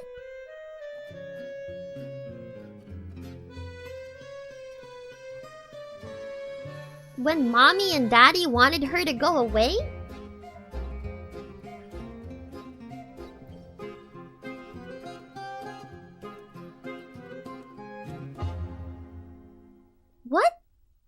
I mean, in the earlier one, she also said she didn't want to go home. But I found the way back. Wait, this happened more than once? And then my dad, he... Anyway, it doesn't matter. As long as Savvy is important to you, then you don't you think everything will be okay? Maybe what's in your head doesn't matter as much as what's in your heart. Talking about me? Ah. Mikhail jumped with so much enthusiasm, Sev wouldn't have been surprised if he had hit his head on the ceiling.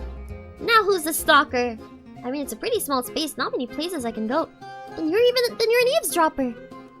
That I can't deny. For your information, no, we weren't talking about you. Really? Sounded suspiciously like Nini was giving you love advice. Ah? Ah? Love? Shut up, go away, just follow the train already. Okay, fine, if that's what you want. Sev started walking backwards towards the door that led to a straight drop. Well, it was nice knowing you, Mika. You too, Nini. No, Sevy, don't! Ignore him, he just wants attention. Ooh, no one loves me. I love you.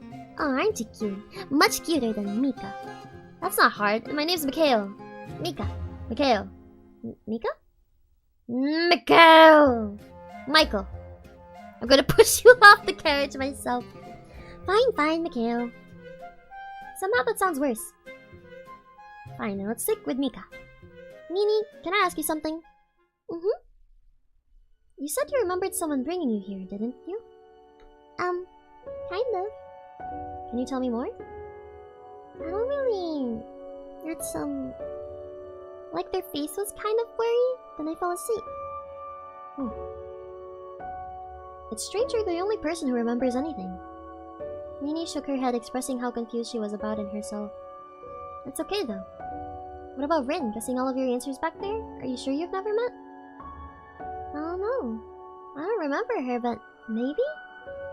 No need to stress, we'll work it out. Did you two find anything? Nothing. There's nothing whatsoever that would give the code in here. It must be in those rooms. Which you haven't checked yet? Well, have you checked them? I guess not. Then shall we? Nini, let's check this room together, okay? Why don't we all just look together?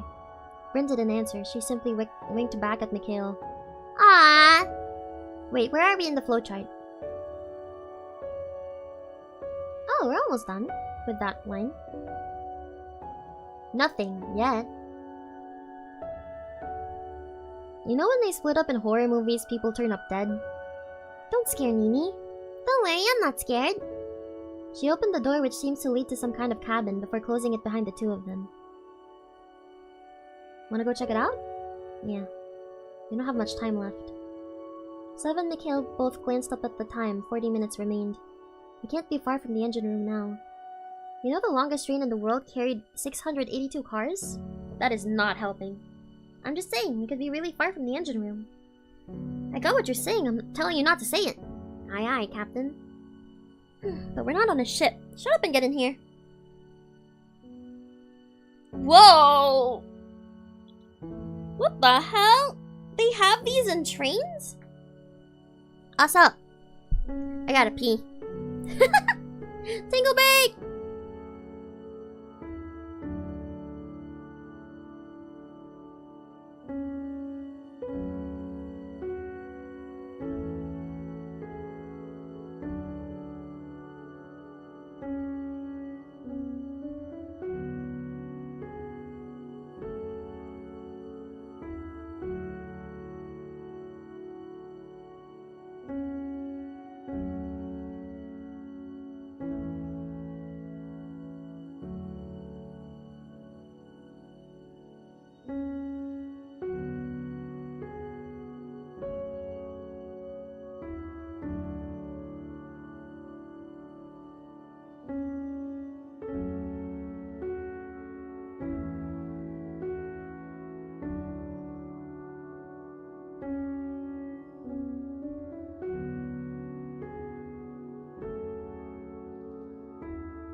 Thank you for the thank you. Hope there weren't any bears. No bears in the bathroom. Why would there be bears in the bathroom? Anyway.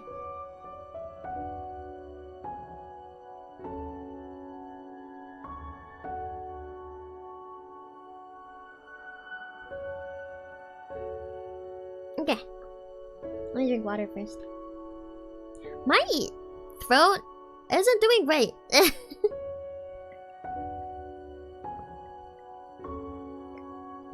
I'm not gonna lie. The old throat's a little scratchy today. Never seen a pea soup out of it, but no, I've never. Never, no. The room inside was cramped. Oh, there it is. Thank you for the soup. You're doing good with the reading, thank you. Bye.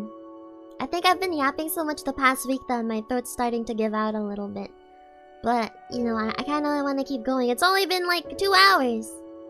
It's 4 hours or nothing. 4 hours or nothing! I'm kidding. If I have to take a break at some point, I will stop the stream early. And then we can always play again when my throat's better. Holding you to that now. I'm kidding, I'm kidding! Just make sure to hydrate. Yep, I have my little water bottle right here.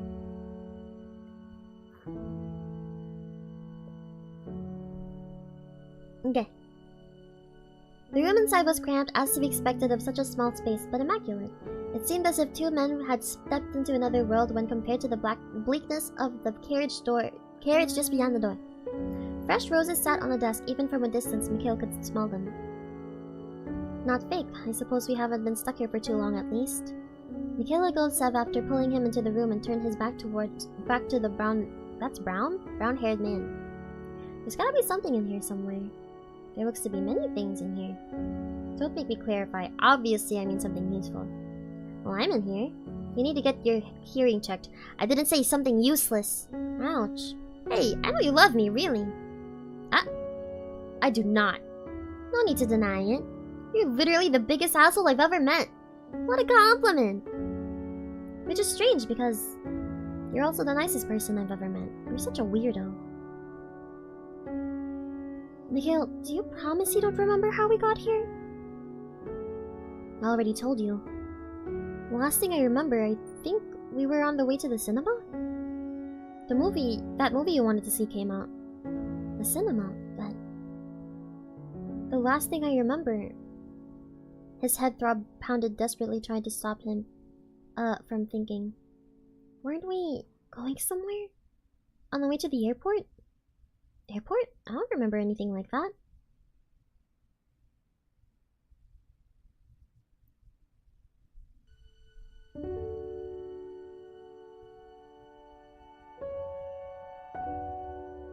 That's creepy. I don't like that. Who are you? Who am I? Do we even really know each other? Are you lying to me? Are our memories not real? Ugh. Holding his head, Sev fell to the wooden floor. Sev, are you okay? I'm fine. You're not fine. Come on, let me get you onto the bed. Hey, yo! There's no time. There's no point getting off this stupid train if you kill yourself along the way. Mikhail quickly helped Sev to his feet, then to the bed. It was ridiculously comfortable though. More so than any train bed had any right to be. Thanks, Mika. Do we really know each other? What? You said it before. If they messed with our memories, we could be total strangers. Is that what you think? That everything we have is make-believe? I don't know. I really don't know. That really hurts, you know.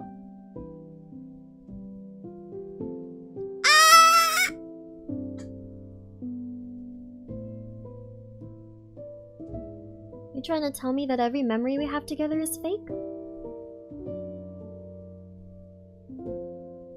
Before Sev could react, Mikhail had already pulled him backwards onto the bed and wrapped his thin arms around him. My 9th birthday party, the one where you actually accidentally lit your shirt on fire. How do you accidentally light your shirt on fire? When we graduated from high school and you tripped over in that puddle. Mika, after my mom died and you stayed with me for a week, I didn't mean none of that is real? I'm sorry.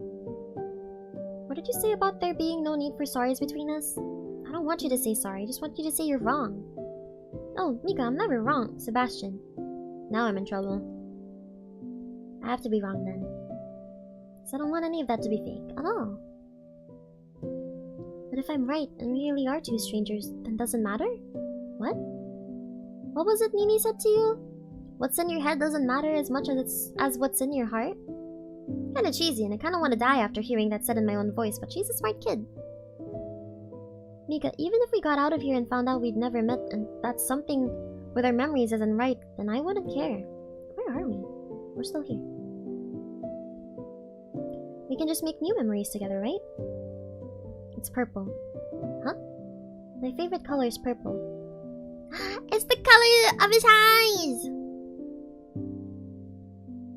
I want to visit Iceland and see an Arctic fox. I'm 23, and my middle name is Julian. What else do you need to know? You need to tell me all at once. We have the rest of our lives to work it out, right? Aww. Sebastian, I need to tell you something. It's important, so can you not be an idiot for just 1 minute? Yeah? The truth is, well, it's that. I kind of... Look, I'm in... Sophie, Mika! Oh. Rin quickly covered both of Nini's eyes. She flailed around trying to be free of her hands. As Mikhail and Sev both jumped out of bed, Rin instantly turned around, either truly embarrassed or feigning it enough to be believable. Are you two decent? We never weren't. Really? It seemed to me that you were canoodling and no canoodling! Canoodling! It's not like that. Of course not. Nini, go to the other room. But we'll be there in a second. The two men waited patiently as Nini left, and the room was filled with silence. Whether she would scold them or not, they weren't sure, but they felt like two schoolboys in trouble. Look at her face! Look at her smug-ass face!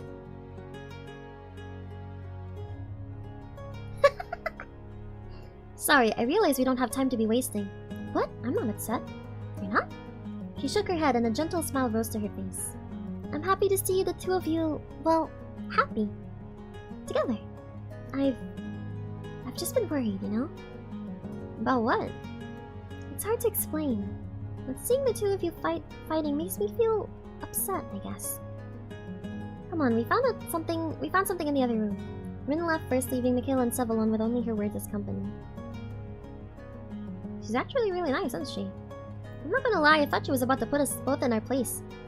We didn't do anything wrong. Apart from waste valuable time? That's fine sometimes. I guess maybe more fine when our lives don't hang in the balance. Oh, before we go, what were you about to say? It's nothing important. It can wait until we get out of here. Let's catch up with Rin and Nini then. He was gonna say he loves us! No! Looks like the lovebirds are finished. Rin, what's a lovebird? It means... Well, you see, Nini, a lovebird is actually a type of parrot that's native to the forest and the savannas. Right, that is definitely what I meant. What did you find? Nini, show it to Mika. With an exasperated sigh, Mikhail took a piece of small paper from Nini. It seemed to have some strange symbol on it. Or at least, a bit of a strange symbol. It seemed to be 1 piece of 4. I can't really tell what it is from such a small piece. Is it really the code to the door? What if it's just some trash? Did you find anything better to look while you were canoodling? I don't canoodle. And I especially don't canoodle with him. Mika, you're breaking my heart here. Oh, my bad. I didn't realize you were born with one. Mika, you're so funny. Thanks, I am pretty funny, aren't I? Much less funny when you say it yourself. It's like laughing at your own joke. You should be your number one. Oh, God. Ooh. Nini's eyes were filled with wonder. If she had a notepad and a pencil, she definitely would have written down what he just said. That was actually kind of cool. I'll direct your eyes to the time we have left. 25 minutes. Holy shit, 25 minutes! And we don't know how much longer we have to go. Hurry up! The other pieces must be in here somewhere. Let's take a look. Okay. A comfy-looking chair sat beside a small table. On top of it, absolutely nothing that interested Sev in the slightest. Still, he searched around the area and came up with nothing. Until he felt under the table where a piece of paper was taped to it. Who does that? Tapes things to the bottom of a table. Whoever put us here, obviously. Touché. The desk to the right of the room was relatively bare, minus the large bunch of roses and a lamp. While Mikhail busied himself over the other side of the room, Sev quickly checked the drawers. A Bible. Does anyone actually read hotel Bibles? A notepad. Hey, Nini could have used it a while ago. And something that was sticky to the touch that Sev wanted to try to forget instantly. What are you touching? I don't want to know. I don't want to think about it. I'm gonna expel this memory from my mind and never use this hand to eat again. While you're busy fingering that unknown substance, look at what I found. Ew! Looking awfully proud of himself, Mikhail held up a slip of paper between his fingers. Yeah, oh, by the way, look at this. Sev held up his hand when Mikhail peered in closer, trying to find what he was looking for. He wiped his palm against the dual-haired boy's face. What the hell are you doing? There, now I fingered the unknown substance, and you've had it all over your face. We match. Ew! That is nasty! You just wait, Sebastian. Karma will get you, and if it doesn't, I will. Holy shit. The bed in this room was still in pristine condition, perfectly made and awaiting for someone much too rich. Unlike the bed in the other cabin, which is a disheveled mess after me. What are you muttering on about there? Something Nini shouldn't be hearing, I think. That's fine. She's over there on the other side of the room. I was just comparing this bed, so perfectly made, to the one in the other room after Mikhail pushed me down onto it. His strength was immense. Oh. That is not what happened. Oh my god. They were canoodling and they don't want to admit it. It is quite literally what happened. You wish I'd pushed you down on a bed. Sev shrugged in response, which only furthered Mikhail's annoyance. How about you stop chatting so much and get searching? Your laid-backness is starting to make me mad. He's right, you do seem very calm. Oh no, I'm panicking pretty bad right now. I just usually make sure to cover it up. It's my way of dealing with shit, I guess. Here, honey, have a quick taste of this thing I found in our hotel. Ew! That's nasty! So easily accepted. Here, I found another one. Nice. Oh, oops. What are you guys talking about over there? Rainbows, unicorns, you know, all that good stuff. Oh, I wanna join in. Maybe when you're a little older, Nini. I think that's everything. The group gathered around the small coffee table and set their scraps of paper down. Sev quickly rearranged them until they formed a perfect pattern. Okay, fine. Give me 1 second.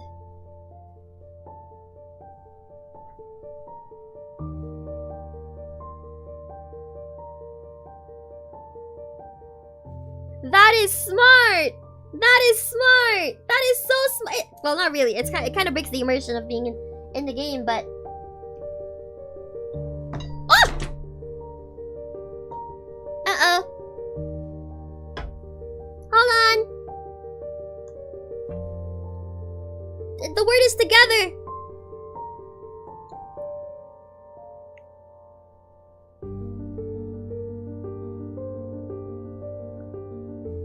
Surely this should hold up fine. There you go. I'm a little lopsided. Hold on. The word is together. A QR code? Does anyone have a phone? I don't own one. I think mine was taken. Mikhail paused in his search as he felt something in his pocket. Oh! I have mine. Pass it here. What's your passcode? 7295. Got it. 7295. Somebody remember that! Let's try skating this, shall we? A website instantly popped up for a company Sev hadn't ever heard of. On it was a single word. Together! It's together. Come on, let's go. 2.5 is the studio that made this. Once again, the group rushed forward towards the still locked door. Together. What? The door should have opened up for them, but brought them just a little closer to their freedom, but instead nothing happened. Wait, I'm sure that was it.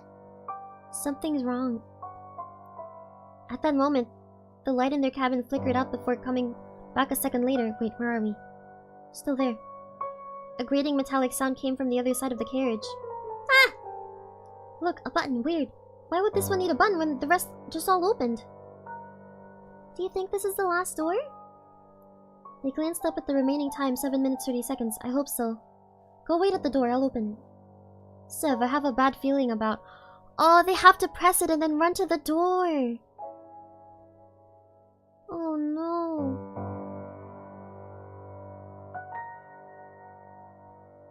It's fine, stop being such a worrywart. Sev hit the button and the door instantly opened, unlike all the others beforehand, which had gone at a speed comparable to a snail that was almost immediate.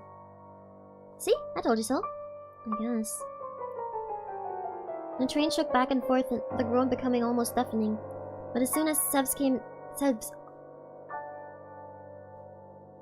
No!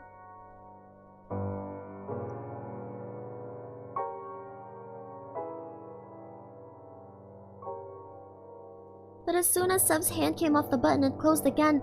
If anyone had been halfway between the rooms, they would have gotten cut in half. There's something wrong with this button. That can't be right. Rin ran over to the button and pressed it herself. It opened, then instantly closed again. The timer on the wall had 5 minutes remaining. It didn't make a sound, not a tick to be heard, yet the group felt like every second that went down sounded awfully heavy.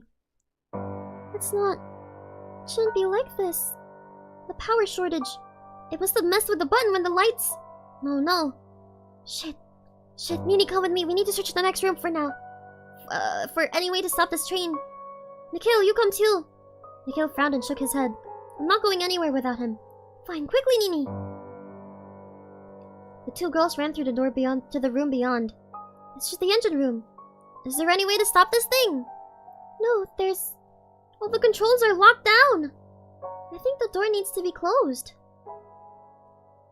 I'll open the door for the three of you to go through and stop the train. It'll be fine. Holy shit. Are you insane? This carriage is going to go at any second. If we keep going, you'll be gone before we can stop it. It'll be fine, just trust me. So it closes when he lifts his hand up from it? Can't you just put something on it? Stop being so damn calm for 1 second. This isn't a joke. This is a matter of life or death. At some point, Sev's hands started to shake. He stared down at them, willing them to stop, but they wouldn't. At this point, they couldn't. Mika, I know what's at risk here. But if there's a choice between risking myself or watching you die, what do you think I'd pick? Aw. I'm not losing you. Just go already before we're out of time. For once, you say something that makes sense. Between risking myself and watching you die, there's no choice whatsoever. Rin! I'm so sorry, Nikhil, Sev.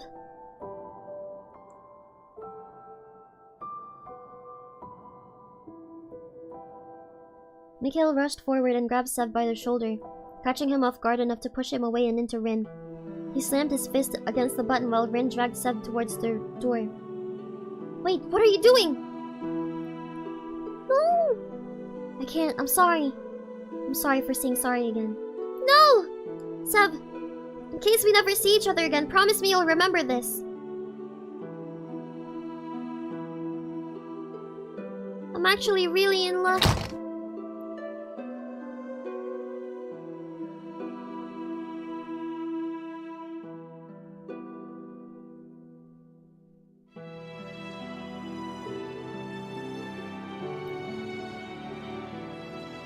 No!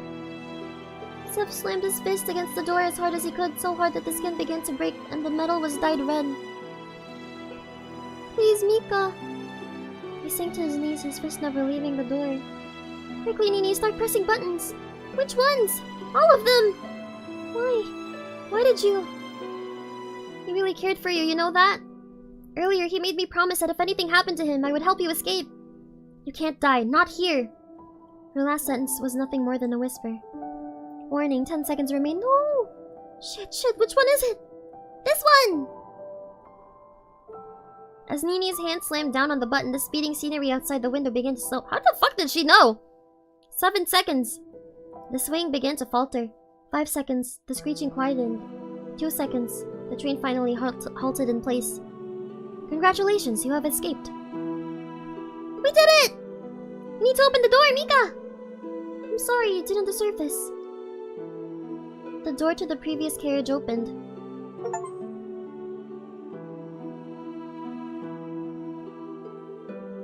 But beyond it, instead of facing the inside of the steel beast, the sky was beginning to break over the horizon.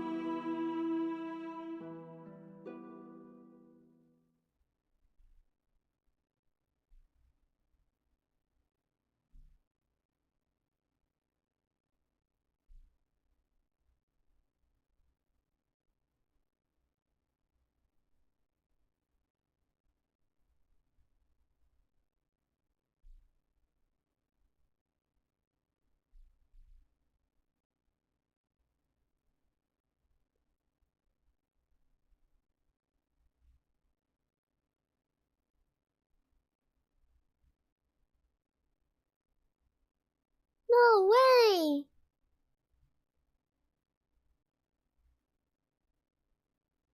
Is he dead? No!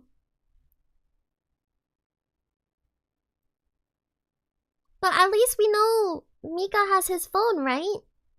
Or... I wonder how that will factor into the other routes now. As long as we remember the phone code. 7295. Right?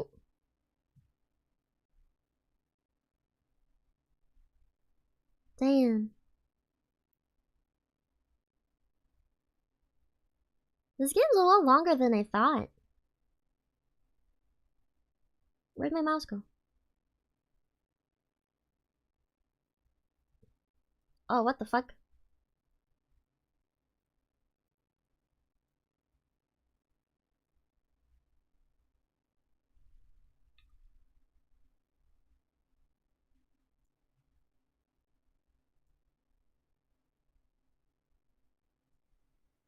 Oh shit!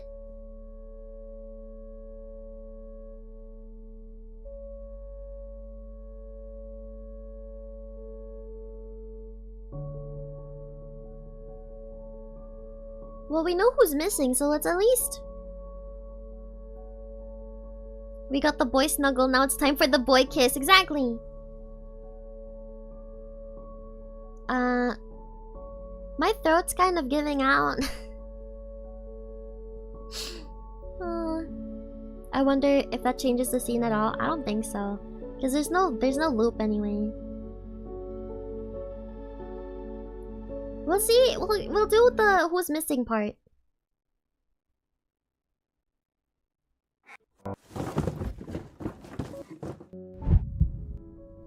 Who's missing? Rin. Rin. Rin? Who? That's who we're missing. We need to find her. If we leave her behind, she might... You're suspicious as all hell. Fine, but if we don't find anyone, I'm going to knock you out and drag you out of here. You got that? Well, now you're making me doubt myself. Good. Nini, you go look near the door again. I'll take the area where I woke up. Sev, you just do whatever you do. I'm gonna save. You got it, boss. As the other two busied themselves searching their respective sections of the room, Sev wandered back towards the spot he himself had first woken up from. Oil paintings with dark stains sat discarded in the corner of their room. As Sev moved past them, he could have sworn that their eyes followed him. Waiting, watching. He tore his eyes away from the portraits and resumed his search. Moss that grew between the floorboards cushioned his steps, though nothing would fully mask the creak that seemed to echo all throughout his body. Nini and Mikhail were like a thing of the past that, as Sev moved further and further into the shadows. Where are you? Who are you? A drip of liquid landed on top of his head. It was ice cold. His eyes traveled upwards, but the ceiling was concealed in darkness. Whatever it was, he wouldn't know, and he thought that was probably for the better. As the brunette pushed aside furniture long broken, he heard it, a gentle whimper. He hastened his actions, tossing and throwing everything to the side without any care, which quickly attracted Mikhail and Nini's attention. A young woman, no older than 20, lay sleeping beneath the pile of debris. The three worked together to pull her out and check her for injuries. Is she hurt? She's okay, just sleeping. I'm not sure if this makes you more or less suspicious. A bit of both? Seth cradled the woman to his chest. Her breathing seemed normal and there wasn't a scratch on her body. We'll talk about it more later. We gotta wake her up and get her moving. Excuse me, miss. Miss, it's time to wake up. She didn't stir, no matter how hard Seth shook her shoulders. This calls for something more serious. Should I be worried? No, it's not bad. When I was in school, my mom could never get me to wake up. She would hold me down and tickle me until I went blue in the face and passed out. It always worked. If you pass out, wouldn't you be in bed for longer? Oh yeah, that's why I get to stay home from school. Useless. It's not useless. You're useless. Hey, Miss, what did you say your name was again? Rin. The moment he spoke her name, her eyes fluttered open. They were a deep red, almost the same color as her dress. Her mouth opened slightly as if she was about to say something in return, but instead she just smiled, her eyes locked onto Seb's. Rin, are you okay? We should probably ask her if her name is really Rin. I mean, this whack job is the one that said that was her name in the first place. Yes, my name is Rin. Do you know me? I don't think so. But he knew you were here somewhere and your name, apparently. Thank you. Where are we? A haunted house! A haunted house? There's yet to be proof of its to be proof it's haunted. Maybe you're all ghosts and you're haunting me. If I was dead, I wouldn't waste my time haunting you. Am I really dead? Don't listen to him, Mimi. With that smile on her still on her face, Rin stood from the ground and looked around the room. What a dump. I feel like we have a lot to explain. I'll do the explaining while we walk. Come into the corridor. Mikhail practically dragged the other three out of the room, rushing towards their hopeful exit. Why not just stay there? Whoa. The room beyond was even more starved for light than the entrance hall. Darkness crept in every corner, waiting for someone to become separated from the group so they could be devoured completely. Let's make this quick. We're probably kind of kidnapped. Where did I read that? We're probably kidnapped. We all woke up separately in that room and we're stuck in some death game with 2 hours. Well, less than 2 hours now to escape. Got it? That's a little... I understand. Do you know who brought us here? No. And we have a little, over an hour and a half left? This isn't good. That's putting it mildly. We need to go as quickly as possible and not waste any more time. Do you understand, Sebastian? I like when you call me Sev more. So we have Sev, Mikhail, and Mimi! Well, this isn't the nicest way to meet, but it's nice to meet you all regardless. It's so dark. I don't suppose any of you have a light switch? Or saw a light switch? If this house even has lights, it looks old. There didn't used to be lights? Not before I invented electricity. Bro, don't spread misinformation. Seb, you invented electricity? No, Nini! No, he didn't! I did! Wow. Wow. Wow. You're such an asshole.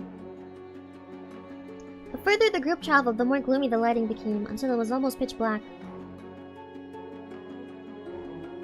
And finally, the hall ended in a staircase, beside it was some kind of plaque, though it was unreadable through the darkness. Mikhail ascended a single step of the staircase. Wait. This might be important. If it was important, they wouldn't leave it somewhere we couldn't read it. I agree. I don't think we should move on before we read it. Yeah! Ugh, you're all as bad as each other. Fine, what's your solution then? Because we can't take it with us unless any of you are carrying a screwdriver. That's not a bad idea. What? Check your pockets for anything. A lighter, a torch, some matches? Who carries around those things? You! You carry them!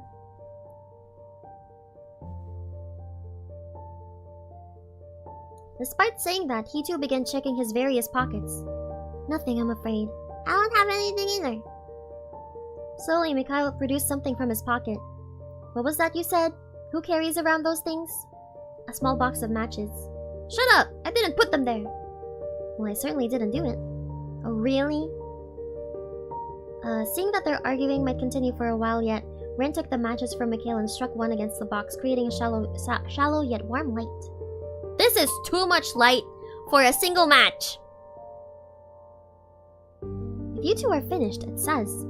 They instantly quieted down and gathered around Rin. Above, 2 doors you will find. To escape, you must split evenly.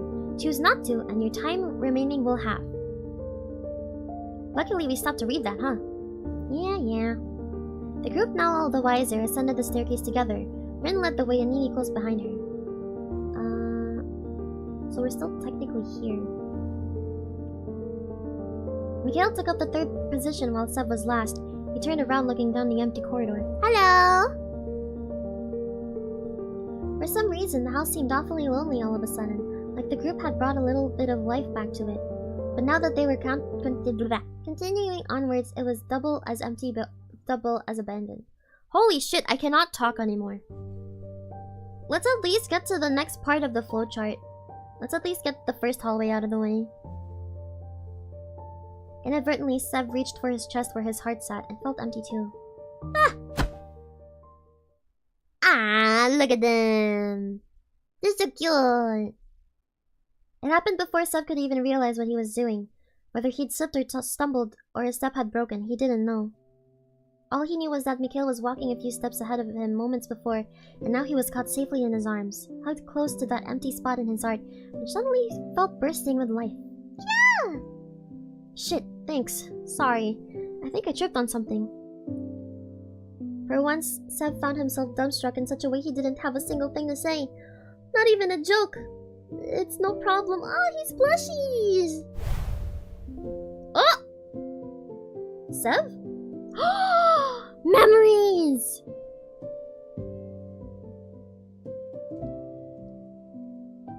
He had a thought! Okay, I'm starting to be convinced that maybe it's better we work like we work like from here. We work from here up. Right? Right? I feel like that might be the move.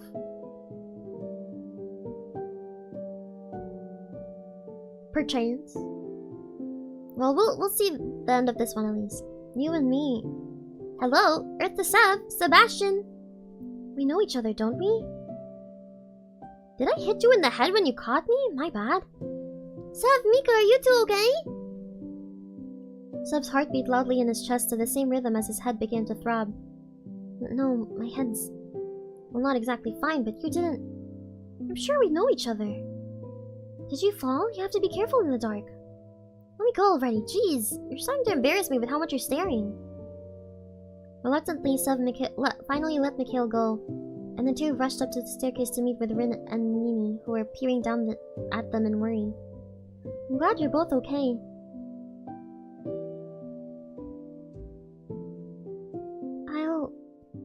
Nini, you can come with me.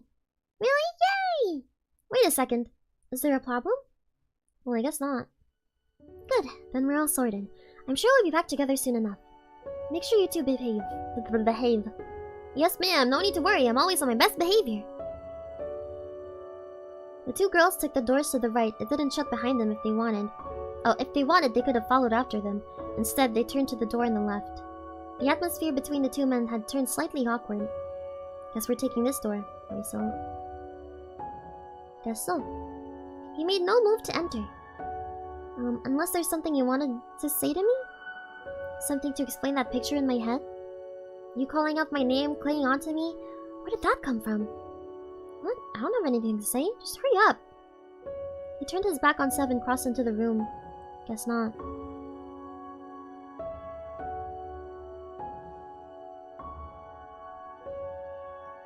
Nice! Okay. I'm convinced we have to do, the church first before we actually do the rest of the story. But unfortunately, my throat is hurting. My throat kind of hurts already, and there's a lot of reading. But yeah, I'm sorry. If anything, I might do like I'll probably do, if I find the time later on this week, I'll probably do a gorilla stream to keep working on the story. But I think that's it for me. Rest your voice, Zoe. Thank you. Heading out for a birthday party? Ooh, have fun. Birthday parties are fun. It's all good. Thank you, thank you.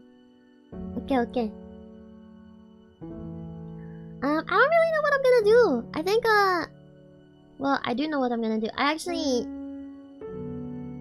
you know, I kinda...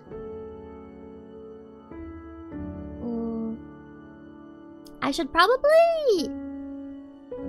study for midterms.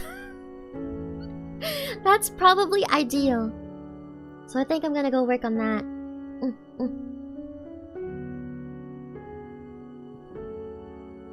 But yeah, I'm gonna go study for midterms. I'm gonna go rest my throat. Study for the 3 you have? I think this week it's just 1. This week it's just 1 exam. And then next week I have to, well, wait, I don't know, we'll kind of see, because, the class that cancelled on me very last minute, technically we're gonna move over all of our lessons to the next meeting, so that's probably gonna move our midterms down. They haven't posted any announcements about it just yet, but I'm still gonna study regardless and just make sure everything's ready. And if not study, then I'll probably work on my commissions, just so that I can get them out of the way. So yeah. Okay.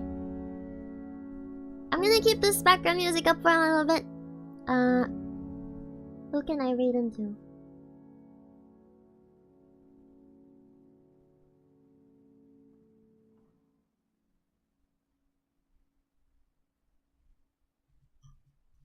Amazing, music just disappeared. Perfect timing! There we go. It came back anyway. Okay. Let's go here. Just have a little metal vein, okay? Be nice, behave, show them a little bit of love. I will see you guys tomorrow for Octopath Traveler! Yay! We're playing Octopath Traveler tomorrow. Okay. Thank you everybody for watching! Otsumero!